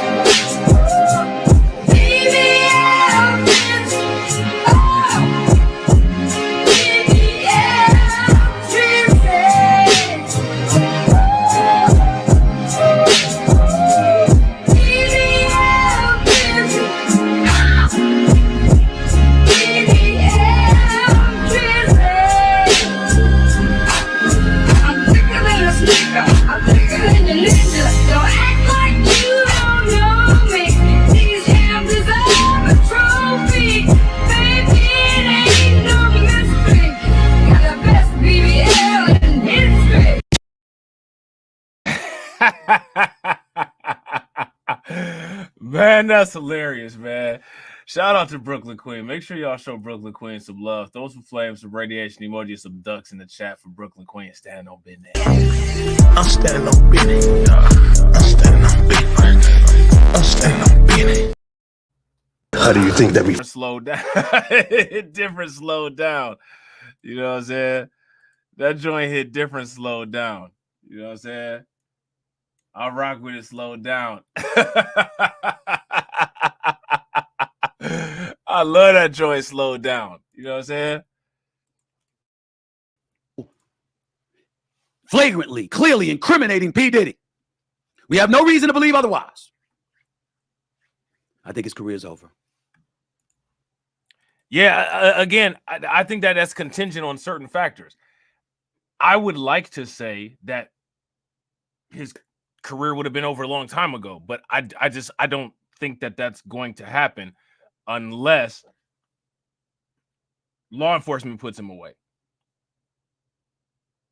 You know what I'm saying?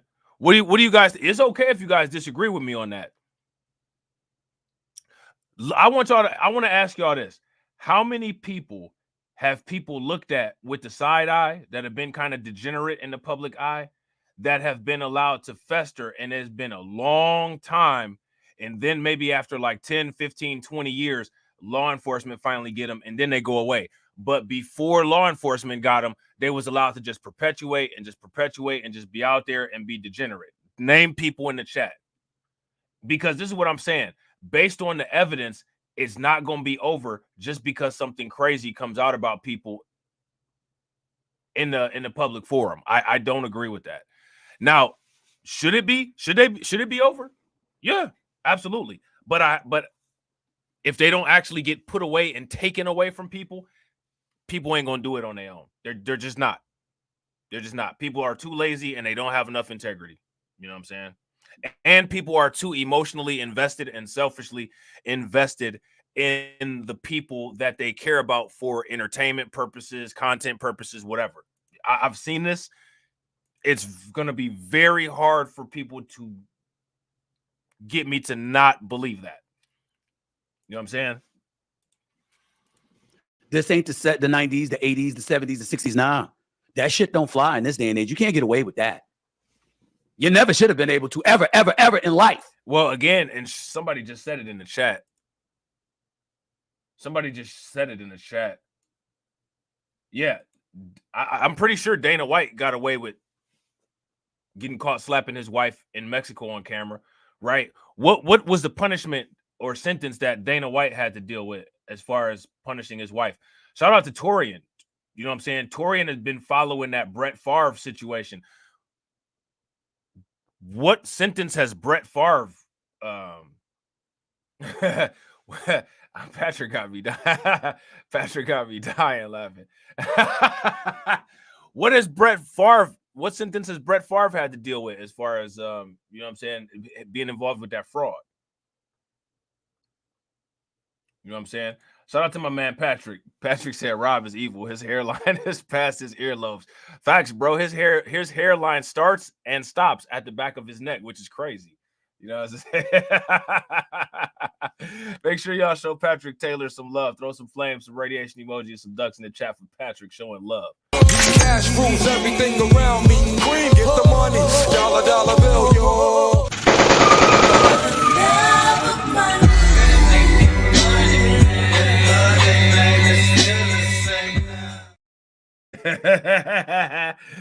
Floyd Scott 9 said Vegeta hairlines are always signs of villainy. I got one low key. Yo, bro, my brother got one.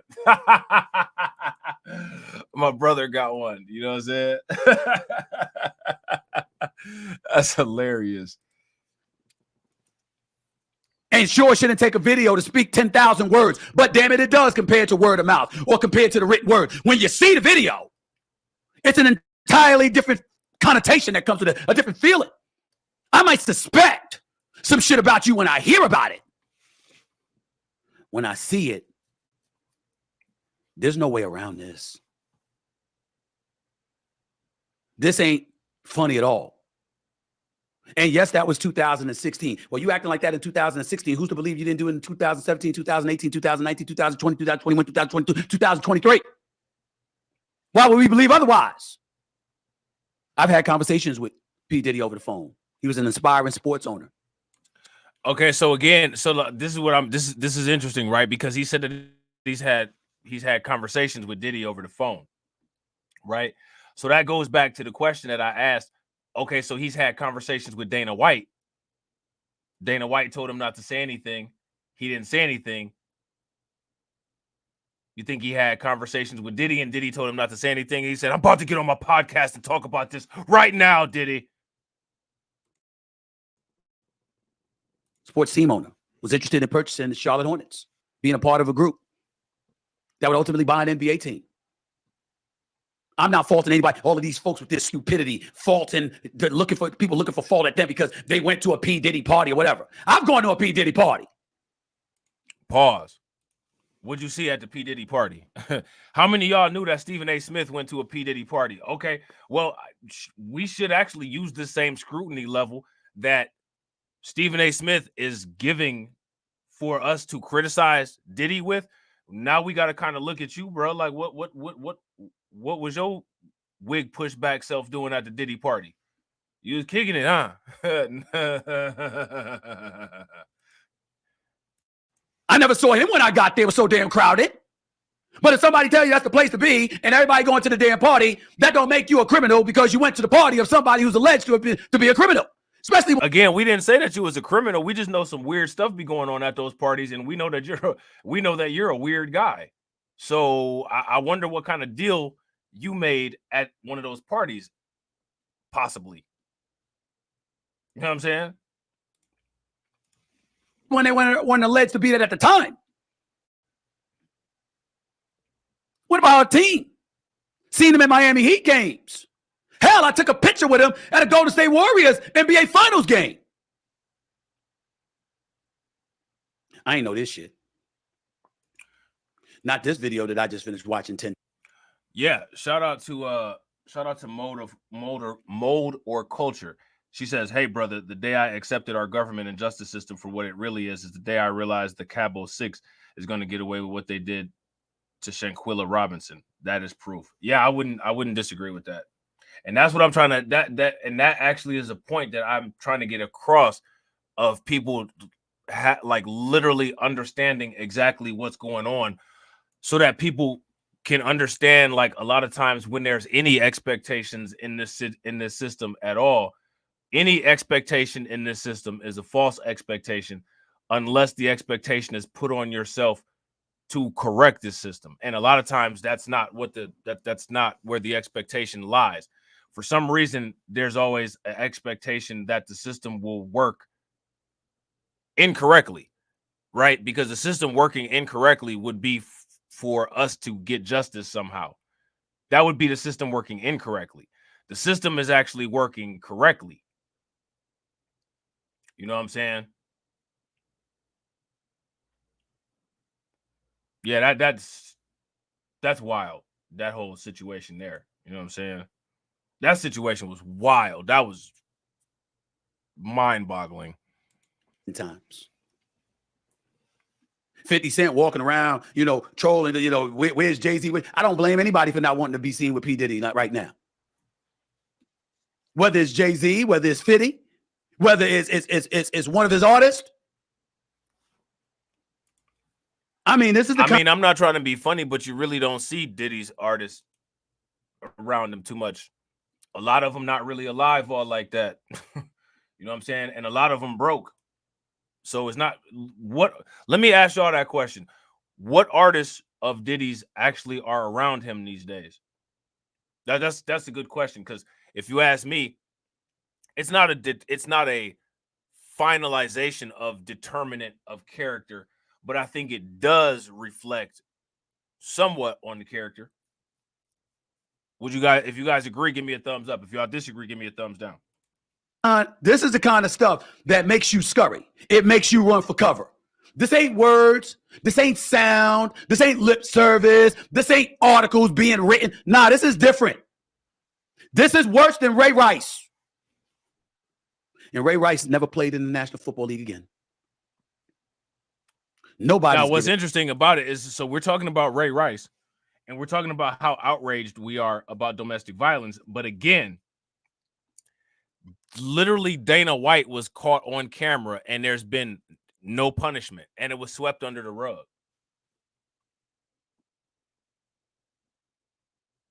And Stephen A. Smith is purposely talking around that. What does that say for his integrity of information? What does that say for his integrity in journalism, his integrity in reporting content? And Chad Wheeler. Yeah, facts. Shout out to Torian. Torian said he went right to Ray Rice while going over Chad Wheeler. That literally happened 2 years ago. Yeah. Yeah.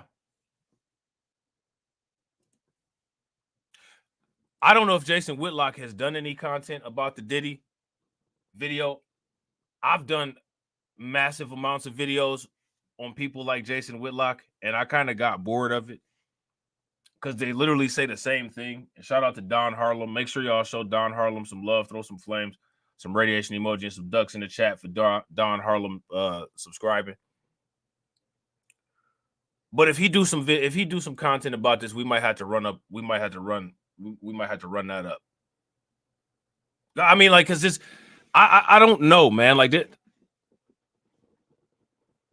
I don't think that people really see like the damage that people like Jason Whitlock and Officer Tatum do. I know Officer Tatum did a video about the Diddy situation. He says that Diddy is done. Now, like I said, if law enforcement intervenes, I think that Diddy is done. If law enforcement doesn't intervene, I don't know if I can say with 100% certainty that Diddy will be done because the public has not given me enough confidence to believe in their competency of removing harmful people from circulation. I think that that's a valid criticism of the public. You know what I'm saying? I think that's a valid criticism of the public. Give him another chance to play football. His career ended that day that video was released. Now, P. Diddy got money that Ray Rice never had. And with his businesses and what have you, that's fine. But I hope he saved a lot of it. This is bad, y'all. CNN. Breaking news. They got it on video. Breaking news, CNN has obtained footage of Diddy repeatedly beating his then girlfriend Cassie in a hotel hallway. Beat her, kicked her, grabbed her, dragged her, threw stuff at her.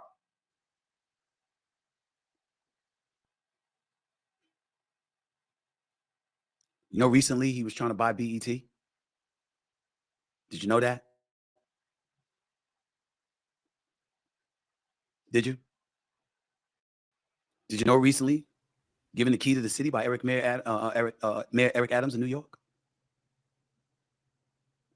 If I remember correctly, didn't he ring the bell at the New York Stock Exchange one time? I'm not faulting any of those people. You don't know what you don't know.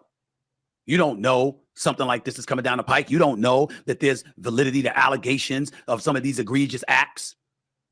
Now you start thinking about what Suge Knight said in an interview when he was talking about how Diddy better be careful. They're going to get him because he's been successful all of this time. He knows everybody's secrets. And as a result, you're going to want people want to hide their secrets. He better not end up in jail. That's basically what Suge Knight, I'm paraphrasing, but that's basically what he was saying. It's a bad day for hip hop. This is after they invaded P. Diddy's home, March 29th, 2024, according to complex.com. Suge Knight, it's a bad day for hip hop, for the culture. Black people, because if one looks bad, we all look bad. Yeah, that's not true. That's not true. And I was waiting for Steve A. Smith to say some stupid stuff like this. No, we don't all look bad because one black person do something bad. Absolutely not true. Let me ask you guys this question. How many black people look bad because one black person did something?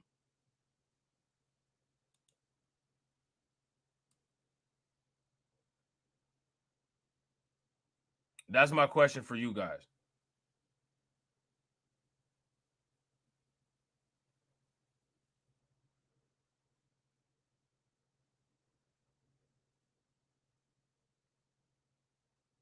Now, let me ask y'all this. Where does that narrative come from?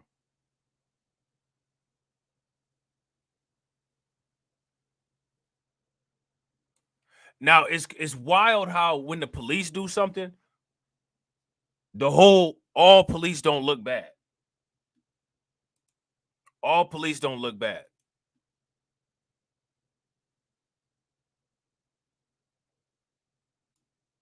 Look at familicide.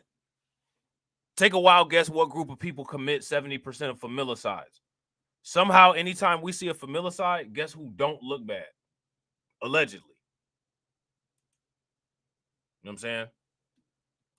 So my question is, why is it then that people like Stephen A. Smith say that? And honestly, I just find that interesting that that's not some type of restricted form of speech.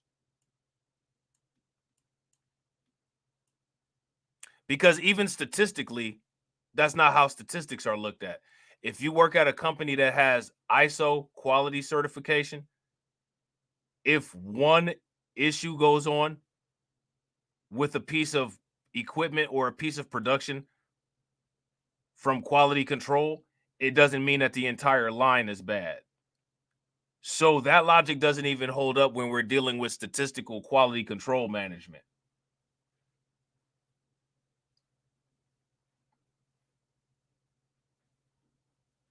So my question is, why is it that these quote unquote alleged media personalities, whatever they want to call themselves, people like Stephen A. Smith,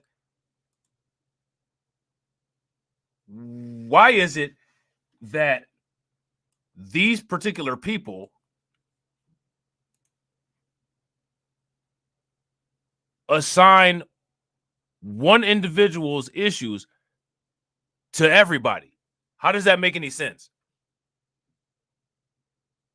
And here's my question. Where is the concerted, concentrated pushback to not only criticize people that say that kind of stuff, but also to criticize the point of origin of making those talking points?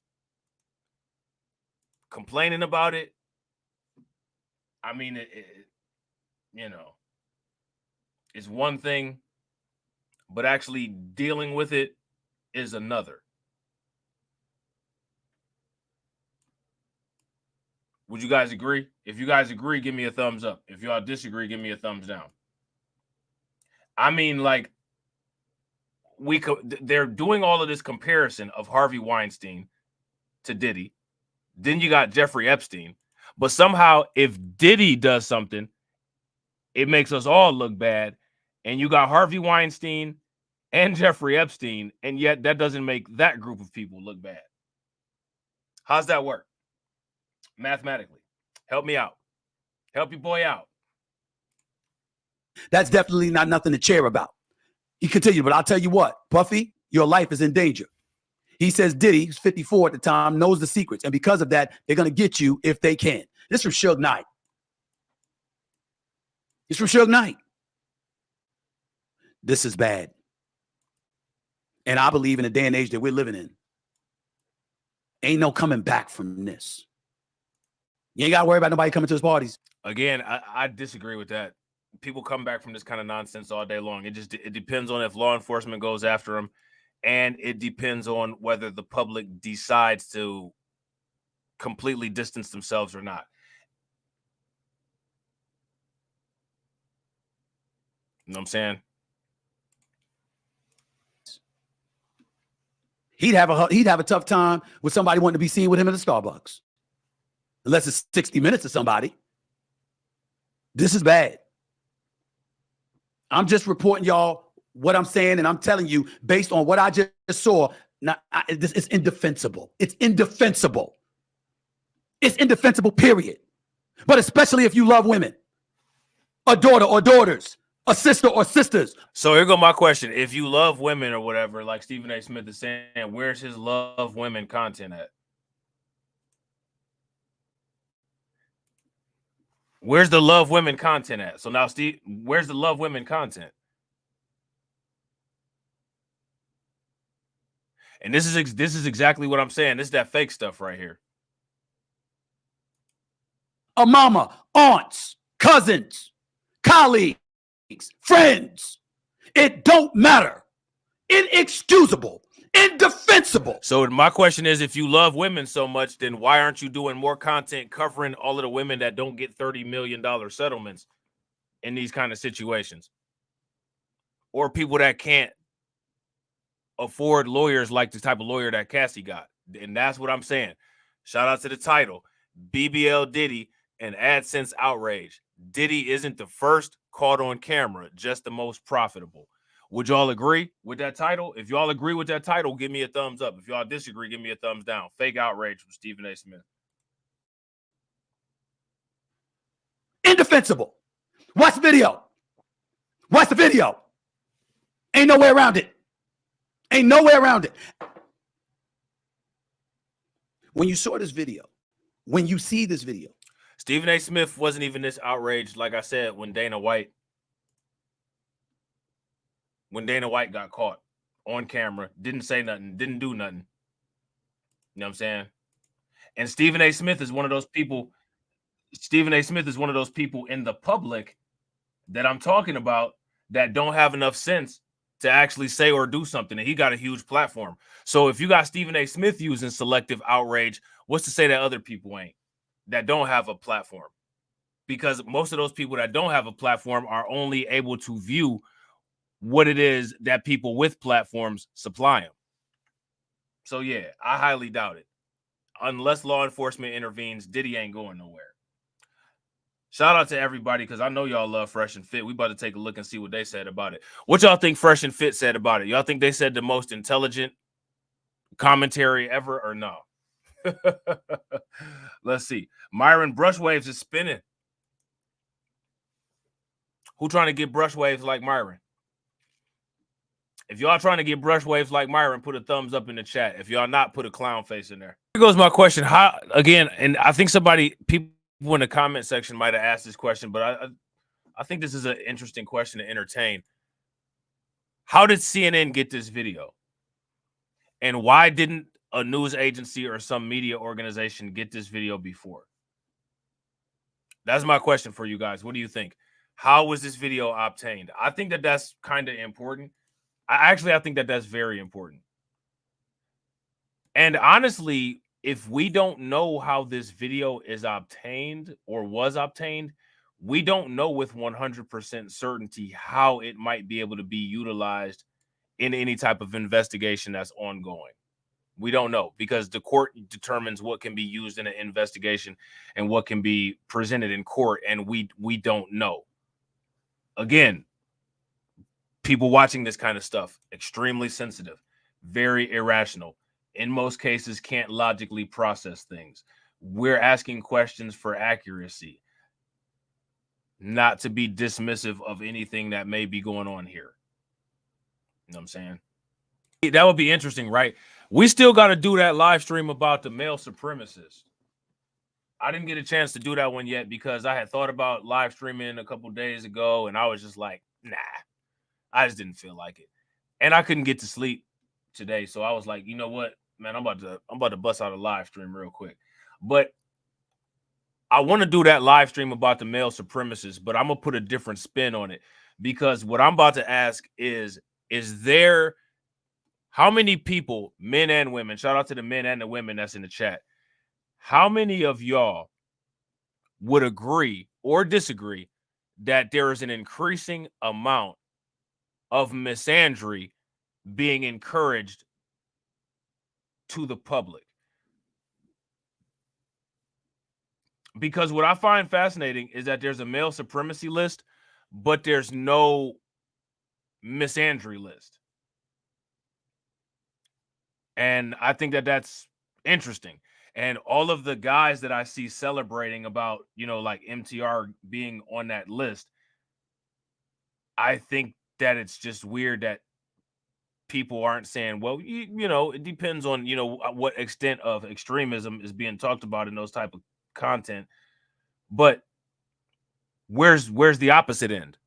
And you don't see an opposite end, which tells me that there's one type of speech that's permissible and another type that's not. You know what I'm saying?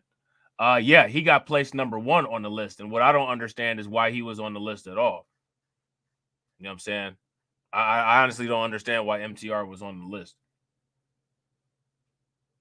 You know what I'm saying? Shout out to Agent Black. Agent Black says Jason Black was defending Diddy before. I wonder what he has to say. I think it was a lot of people that was defending Diddy. But I also think that one of the things that those people were doing, like Jason Black, I don't think that Jason Black don't think that Diddy has an issue, right? I think that what Diddy or what Jason Black was trying to do is Jason Black is trying to make people aware of how the media can pile up on a black man and utilize particular strategies to slant the public opinion. And I think what he was doing was going over the evidence with a finer tooth comb, where he just wasn't piling on to Diddy and he was showing the media tactics more so. But again, I'm not him. I can't speak for him, but I'm just saying that's probably what was going on there. You know what I'm saying? And so the thing is that if you're just not rapid fire going in on Diddy, if you're actually explaining the entire situation and explaining around it, sometimes people will take that and say, you're trying to protect this person. You know what I'm saying? I don't know if that's what happened or not, because I didn't see that content, but I'm making the assumption that could be what happened. You know what I'm saying? Shout out to Black Bitcoin Key. What's good with it, bro? John says F&F probably feel okay with what Diddy did. I'm interested to see. I really hope that they're not, but with them, I wouldn't be surprised. I wouldn't be surprised. How many of y'all think that Fresh and Fit are okay with what Diddy did? If you guys think that they are, give me a thumbs up. If you guys think that they're not, then give me a thumbs down.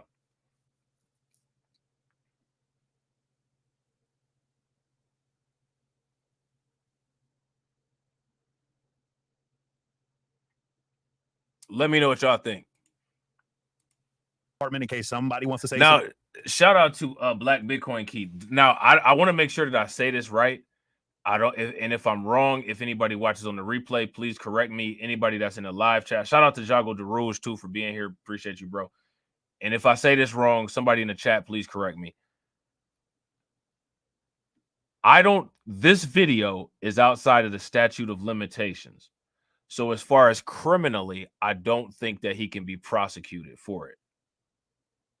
However, I do think that this video is what was described in that quote-unquote settlement. That being said, at this moment in time, I don't know if Cassie or anybody representing Cassie is the one who provided that tape. I think the settlement would only cover anything that Cassie said outside of what was discussed in the settlement.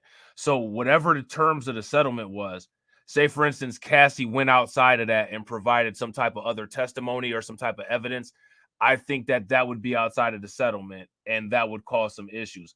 I don't know if that's how that tape got out or not, but I do think that the event recorded in the tape, there's a high likelihood that that's related to what was being described in the settlement, in my opinion. If I'm wrong about that, or if I said that incorrectly, somebody please correct me in the comment section. And also shout out to everybody that's watching. I appreciate you guys being here. If you all have not smashed that like button yet, please take a moment and smash that like button. We got 50 people watching and 57 likes. If we could get the likes to 100, that would be wonderful. I'd greatly appreciate it. Say, can he be charged? If you're saying, can he be charged for what we witnessed on that video? I don't believe so. And the reason I don't believe so is because I believe the date of when those occurrences took place is outside of the statute of limitations. That's what it said in that article that I read from Associated Press. And that also, shout out to TD Media Group. He was in the chat and also verified that that's outside the statute of limitations.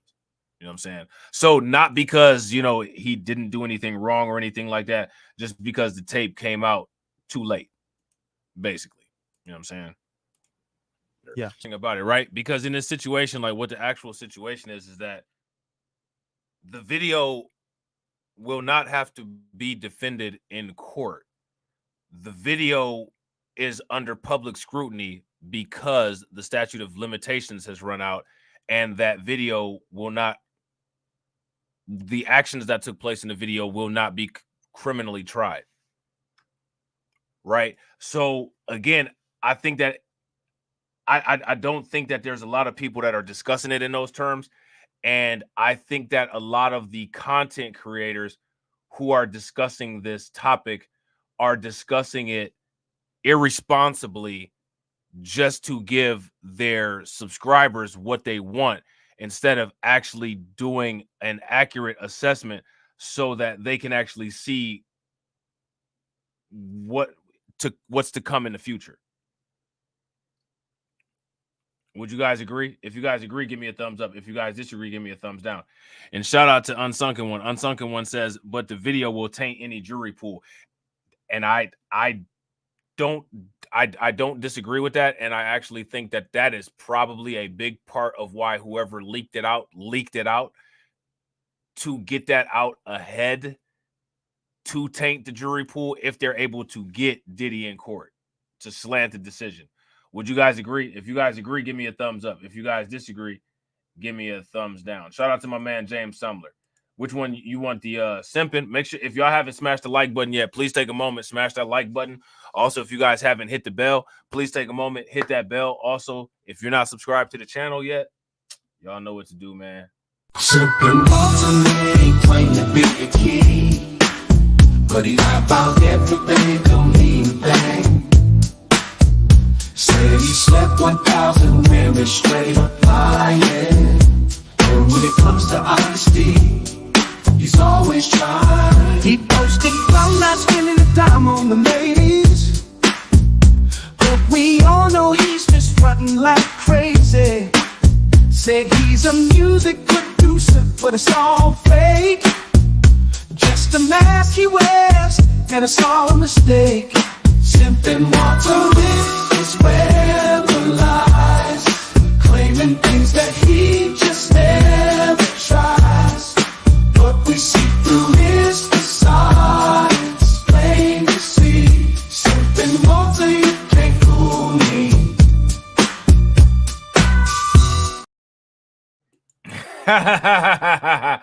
That's the cut. You know what I'm saying? That's the cut. Shout out to DJ TJ. Yeah, Fresh and Fit ain't really saying too much, man. They not really they're not really going in the way that I thought that they would go in. And honestly, I ain't even about to lie. I don't really feel like listening to Abin preach. I was gonna react to the Abin preach video. I watched a video earlier today. It was all right. We're gonna take a listen and see what your boy Big Act talking about. Now, this is interesting because we all know Big Act got some problems going on in his own. How many people heard about what's going on with Big Act? If you guys heard about what's going on with Big Act, give me a thumbs up. If y'all didn't hear about what's going on with Big Act, then give me a thumbs down. Yeah, Big Act got a little bit of issues going on his own. You know what I'm saying? Homeboy got a little bit of issues going on his own. They trying to get him caught up. Let's see what Big Act talking about. Randomly, there was video that got leaked of Sean Diddy Combs seen in a video, which, by the way, is one thing about reading about something. And, sometimes, even when you read an allegation, especially if there's no charges, you don't know what's true and what's not. It's a very different thing when you see it. Now, also, trigger warning for anybody who's sensitive to anything with violence or either domestic violence, because I am going to play the clip. But this is one of those things where if we think about rappers or people who have been accused of either domestic violence or whatever the case is, it's one thing if you see the allegation. It's another thing if you see the arrest. It's like a whole entirely different thing if you see the bruises. And then now here goes my question. One thing that I think that a lot of people are skipping out on when it comes to this discussion is, what about track record? Let's hear your theory, Mr. King. Shout out to Mr. King. Mr. King says he's got a theory who leaked the video. I don't think that Myron's theory was actually that bad. that could possibly be Cassie's legal team, and that there's a possibility Cassie might have got the video. Could have been the law enforcement, could have been the feds. Now, what I'd be curious is, right, and like I think that all avenues of this should be explored if people actually want to get to the truth. I'd be curious to see if that liquor company that Poppy Blanco was talking about is somehow interconnected with that hotel, either through shareholders or either through company umbrella. And if those two companies are somehow related, if somehow that video footage got passed along that way. I'm just curious. And then shout out to AB Promotions. He talking about the Somberitos. We all know that that definitely is always a suspect, right? That's always an issue. You know what I'm saying? So, yeah, go ahead. Let us hear what you got.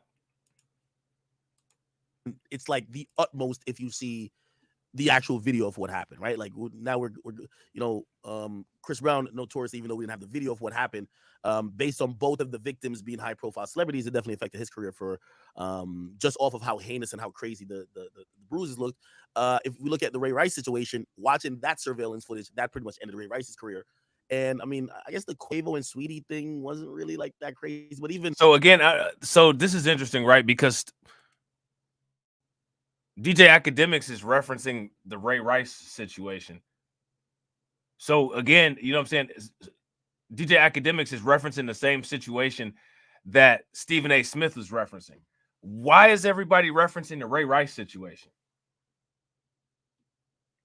I want to know what you guys think about that. We first saw Stephen A. Smith do it. Now we seeing DJ Academics do it. Why is everybody referencing the Ray Rice situation?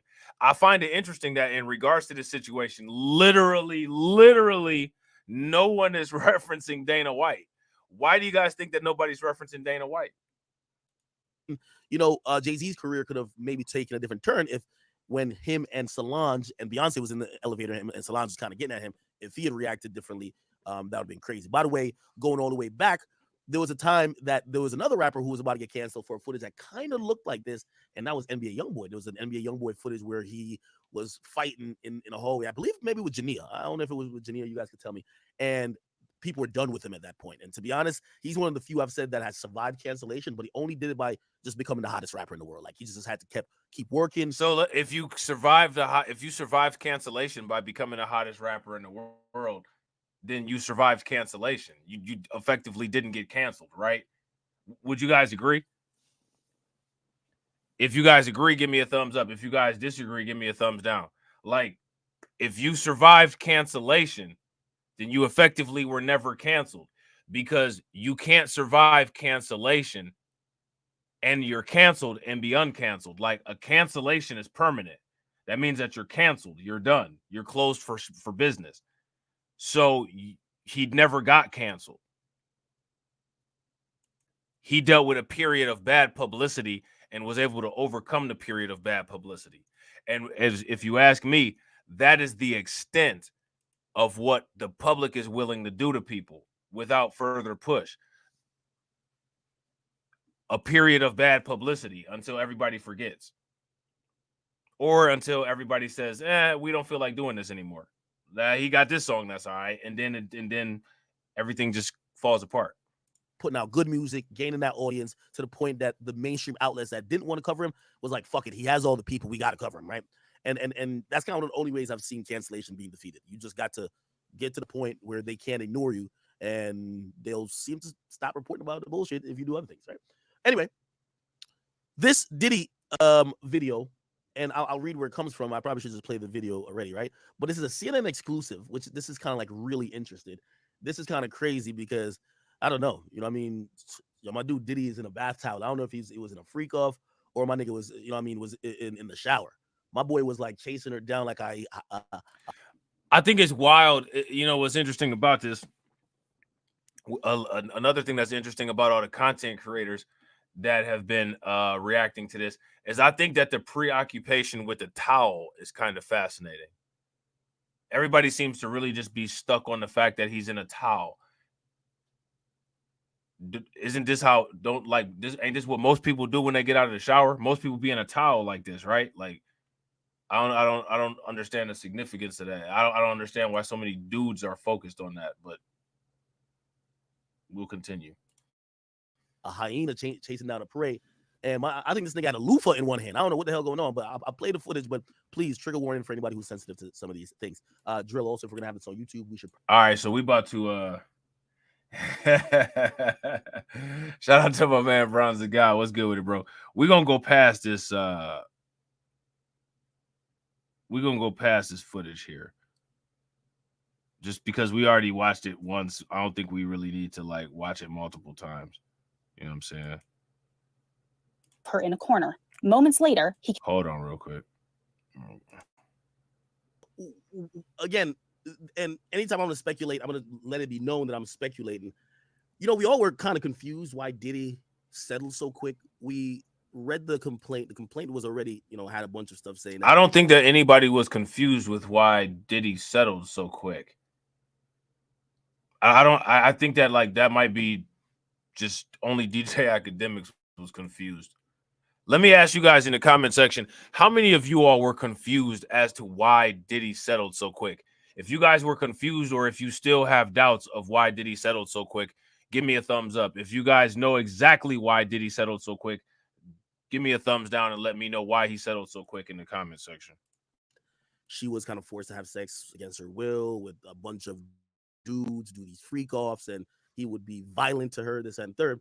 But I think that Diddy settled so quickly, or Diddy's estate or company or whatever went on, as far as whoever it was that ended up paying out the money, they settled or paid the money or whatever ended up happening to mitigate the spread of bad publicity that could either accelerate or initiate further scrutiny or investigation.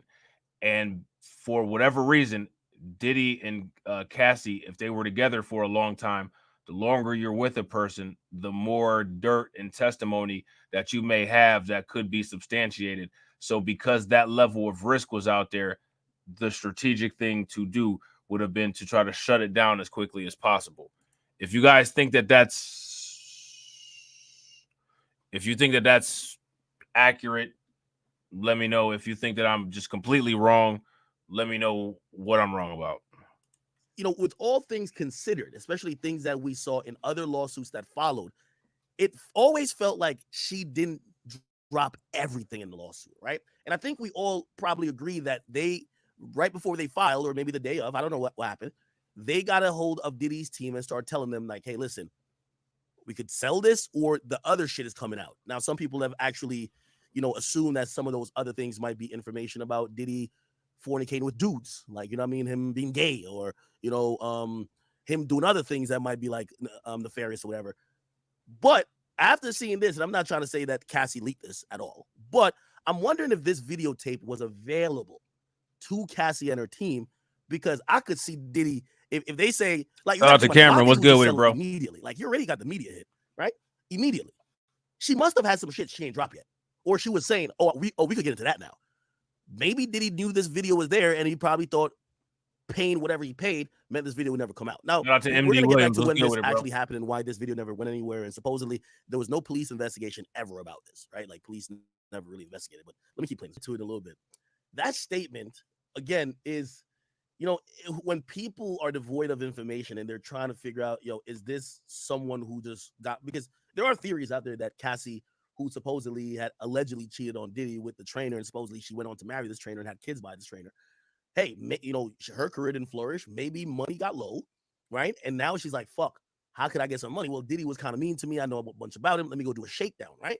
So there are some people that had the theory that, even Vlad said this to me. Vlad said he didn't tell me who he spoke to, but he said he knew someone within the Hollywood circles that would tell him, that was close friends with Cassie, and their conversations that Cassie had years prior, and pretty much all the way up to the lawsuit, was that she was into some of that voyeuristic behavior and was into them freak offs. Like Cassie was into it. Like, she wasn't like, oh no, we're doing it. Like, that was her lifestyle too. She liked it.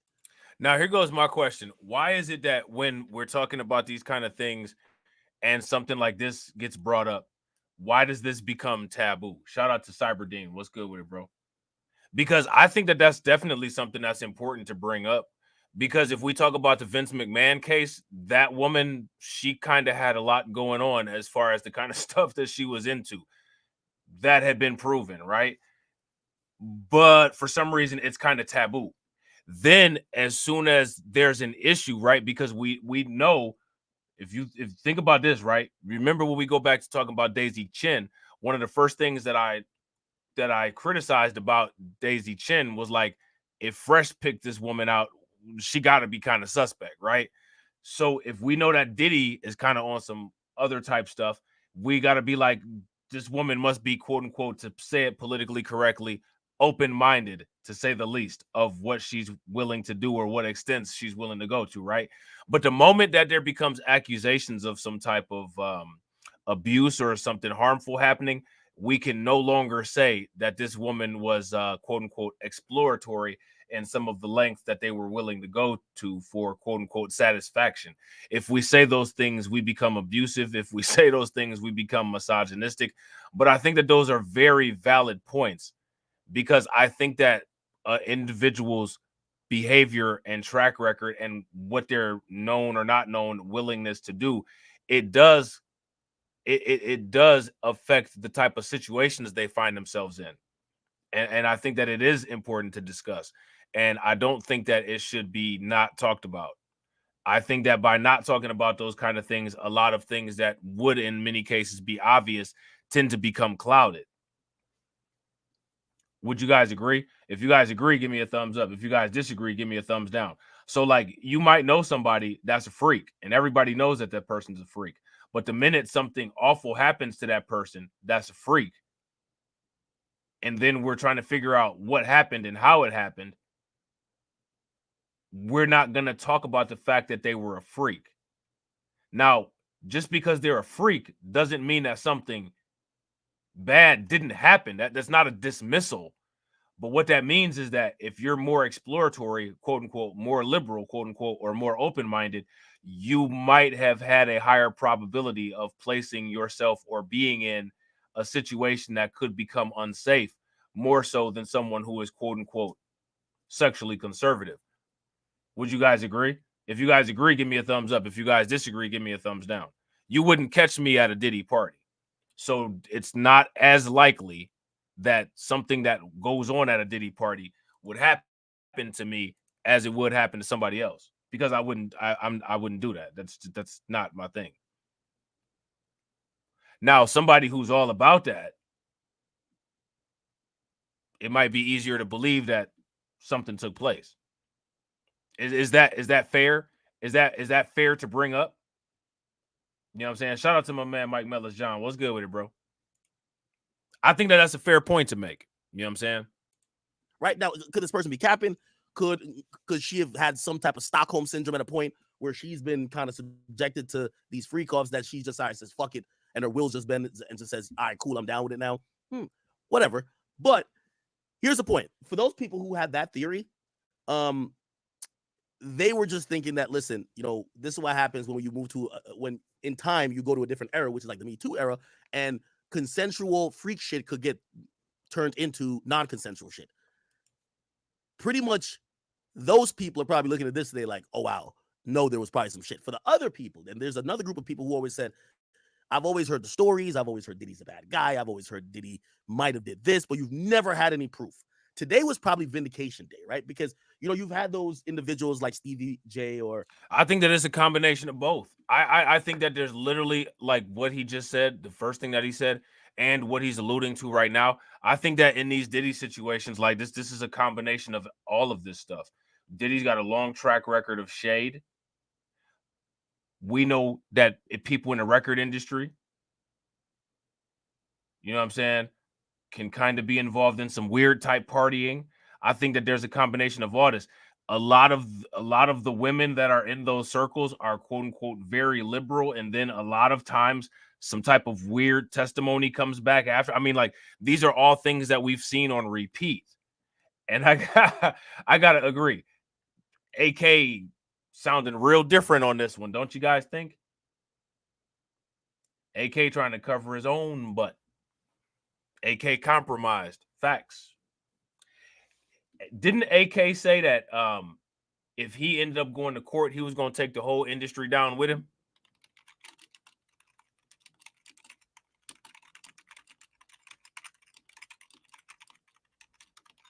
Didn't he say that?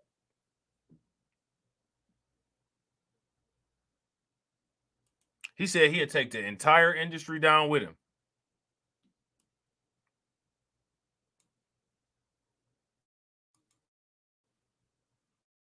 Hold on real quick.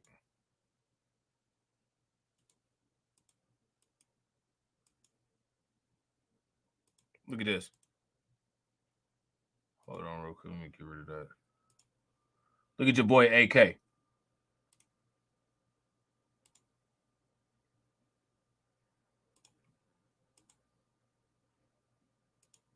What's wrong with these dudes, man? How come they can't stay out of trouble?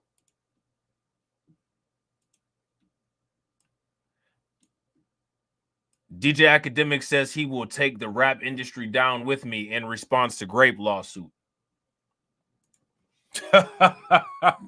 He said, if I go to court, all y'all going down.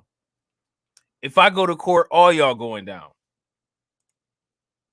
DJ Academics is the subject of a lawsuit alleging he committed grape and defamation against a woman named Fauziya Abashi. He states he will take the industry down with him. If he can't eat, can't nobody eat. Let me see, how long is this video? This video a half hour.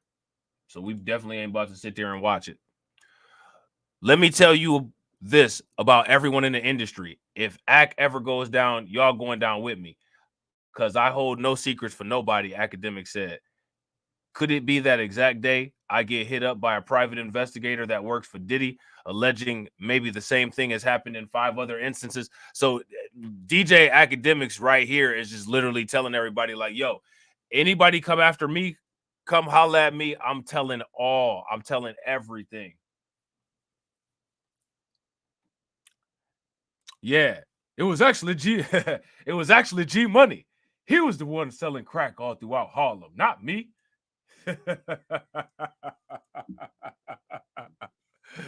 Hey, these dudes don't have no type of value system, man. These are the people that everybody love on the internet.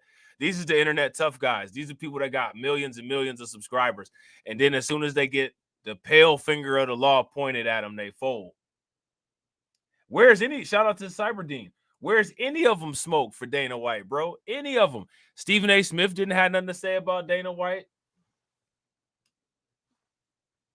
Where any of them smoke at? Ain't none of them got no smoke for Dana White. None of them got no damn smoke for Dana White. Well, we all know, we've asked this question. We know why it is. But now this is why it's so important for us to have a media apparatus so that we could keep, you know what I'm saying, pointing the focus at people like Dana White, pointing the focus at people like Brett Favre. Because the expectation should not be on the mainstream media to do it. Literally, nobody should have any expectations for the mainstream media. The mainstream media should only be expected to do what we see it doing. Would you guys agree? Any expectation outside of what we see the mainstream media doing is not an accurate expectation of the mainstream media. If your expectation is the mainstream media is to accurately provide you news and information evenly across the board, I'm sorry to tell you, but you have the wrong expectations of the mainstream media. That is not what the mainstream media's job is, and that's not what the mainstream media is there to do. That would be what our media would be doing. The mainstream media's objective is to create dissension, division, confusion, and always maintain control over the public opinion and weaponize that public opinion. That's what the mainstream media's job is to do. In most cases, with that focused against us and other targets that it may see fit to at times. So these people having these expectations of the mainstream media to give some type of story fair, you're actually part of the problem by having incorrect expectations and then perpetuating those incorrect expectations, expecting other people to have those kind of expectations. You know what I'm saying? Would you guys agree? And I'm not, when I say you're part of the problem, I'm not talking about you, Cyberdean. I'm just talking about people who had those expectations of the media. Just so that you know, I'm not, hopefully you don't think I'm not directing that comment at anybody in here. I'm directing that comment at people who see the mainstream media as a source of information. So hopefully, you know what I'm saying? I want to make sure that that's clear. You know what I'm saying? Because y'all know I wouldn't come at nobody like that. You know what I'm saying? Sometimes my explanations be like real long, and I don't want people to think that like I'm just like talking at them, because I'm not doing that. You know what I'm saying? So yeah, so now here it says, according to the report, Abashi did not know 2 women would be present.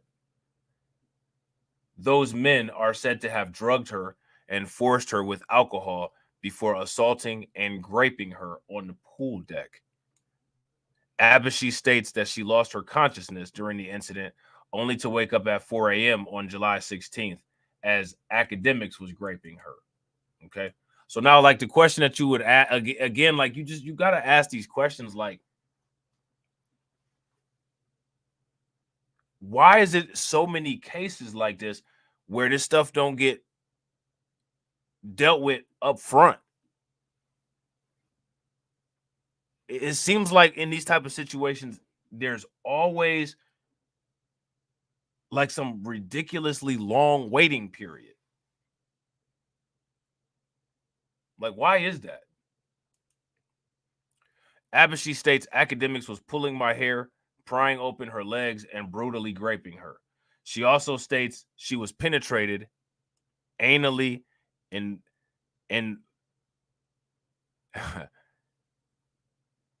vaginally. Okay. While pleading for the entire ordeal to stop, she also states she was unable to, quote unquote, move physically. Okay. The lawsuit details Abashi asked Academics about details in which he showed her a trash can with 2 condom wrappers, alluding to the woman being taken to another room of the home where the grape continued. Academics also allegedly showed video camera footage of the pool deck where Abashi states she was lying there lifeless, which did not sit right with her. Okay. So my question is, how many of y'all believe this story about Academics? What do y'all think is going on here? You guys think that there's any validity to this? You guys think that this story right here, this situation going on right here with DJ Academics, this is the reason why he's sitting up there talking about this Diddy situation the way that he's talking about it? If you guys think that it is, then give me a thumbs up. If you guys think that it's not, then give me a thumbs down. You know what I'm saying? I don't think that it is. I don't think that it is. You know what I'm saying? So that's all I got, man. You know what I'm saying? That is all that I got. Shout out to everybody that watched. I appreciate you guys. Make sure that you got the like button hit. Make sure that you got the notification bell hit. I'm going to try to do some more streams today. If I don't get a chance to do some more streams today, I'm going to put up some clips. I want to shout out to stream sponsors. Make sure y'all show the stream sponsors some love. Shout out to my man, John Guillory, for holding us down for 12 months. Throw some flames, some radiation emoji, and some ducks in the chat for him. Shout out to Ron with the $9.99 super chat. I appreciate you, bro. Shout out to Maya Wolves. Maya Wolves been around forever. Definitely appreciate you, Maya. She got my back on Poppy's bet. Shout out to Black Free Thinker with the $5 super chat. Definitely appreciate it, bro. Shout out to my man Patrick Tyler with the $1.99 super chat. Appreciate it. Shout out to Nikki O. Nikki been around for a minute. Definitely appreciate you, Nikki, with the $2 super chat. Shout out to Brooklyn Queen. Make sure y'all show Brooklyn Queen some love. Throw some flames, some radiation emojis, some ducks in the chat for Brooklyn Queen. Shout out to my man Lloyd Sky 9 with the $5 super chat. Definitely appreciate it. Please show him some love. Throw some flames, some radiation emoji, and some ducks in the chat. Shout out to my man Patrick Tyler with the $1.99 super chat. Definitely appreciate it. Shout out to Janesta Coleman. Definitely appreciate you, Janesta, with the 16 months of membership support. All right. So now, like I said, I got a bunch of topics that I want to try to go through and get done. I don't be feeling like doing videos, and I don't really be feeling like streaming. So like I got like 3 streams that I want to do, but I'm probably for real, realistically only going to do 1. So I'm thinking about doing a stream about that MTR male supremacy stuff. Because there's questions that I got about that I think people need to ask. And then we got some migrant stuff that we could talk about. Got all kind of stuff that we could talk about. You know what I'm saying? Let me know what y'all are most interested in talking about. Join the Discord. Hit that link that's in the chat. Make sure you follow my other channels. Follow my other social media. Tag me on Twitter. Follow on Rumble and Twitch. And as always, ladies and gentlemen, walk up in the life. Yeah, I'm really him. Talking my shit like I'm really him. Hold up. Look, walking this bitch like, hey. Yeah, I'm really him. Talking my shit like, hey. I'm really him. Don't believe me? Come and see me. Got 3 wishes from my genie. Now I'm on your local TV. Y'all on tour, got demons. Say she wanna come and see me when I'm in a local city. I'm like, pause though. Please step aside so they can see me. And I walk up in this light. Yeah, I'm really him. Talking my shit like I'm really him, on God. Walk up in this light. Yeah, I'm really him. Talking my shit like I'm really him. I'm the realest from my city. That's on money, that's on Kiwi, that's on mamas. Nigga, don't believe me, come and see me. I been dodging all that fake. All these working broke, but I been getting paid. All that know me from the street. Flexing for a feature, that's like every other week. Talk behind my back, I kick my feet up, have a seat. Cause at the end of the day, all these watching me as I walk up in this light. Yeah, I'm really him. Talking my shit like I'm really him, on God. Walk up in this light. Yeah, I'm really him.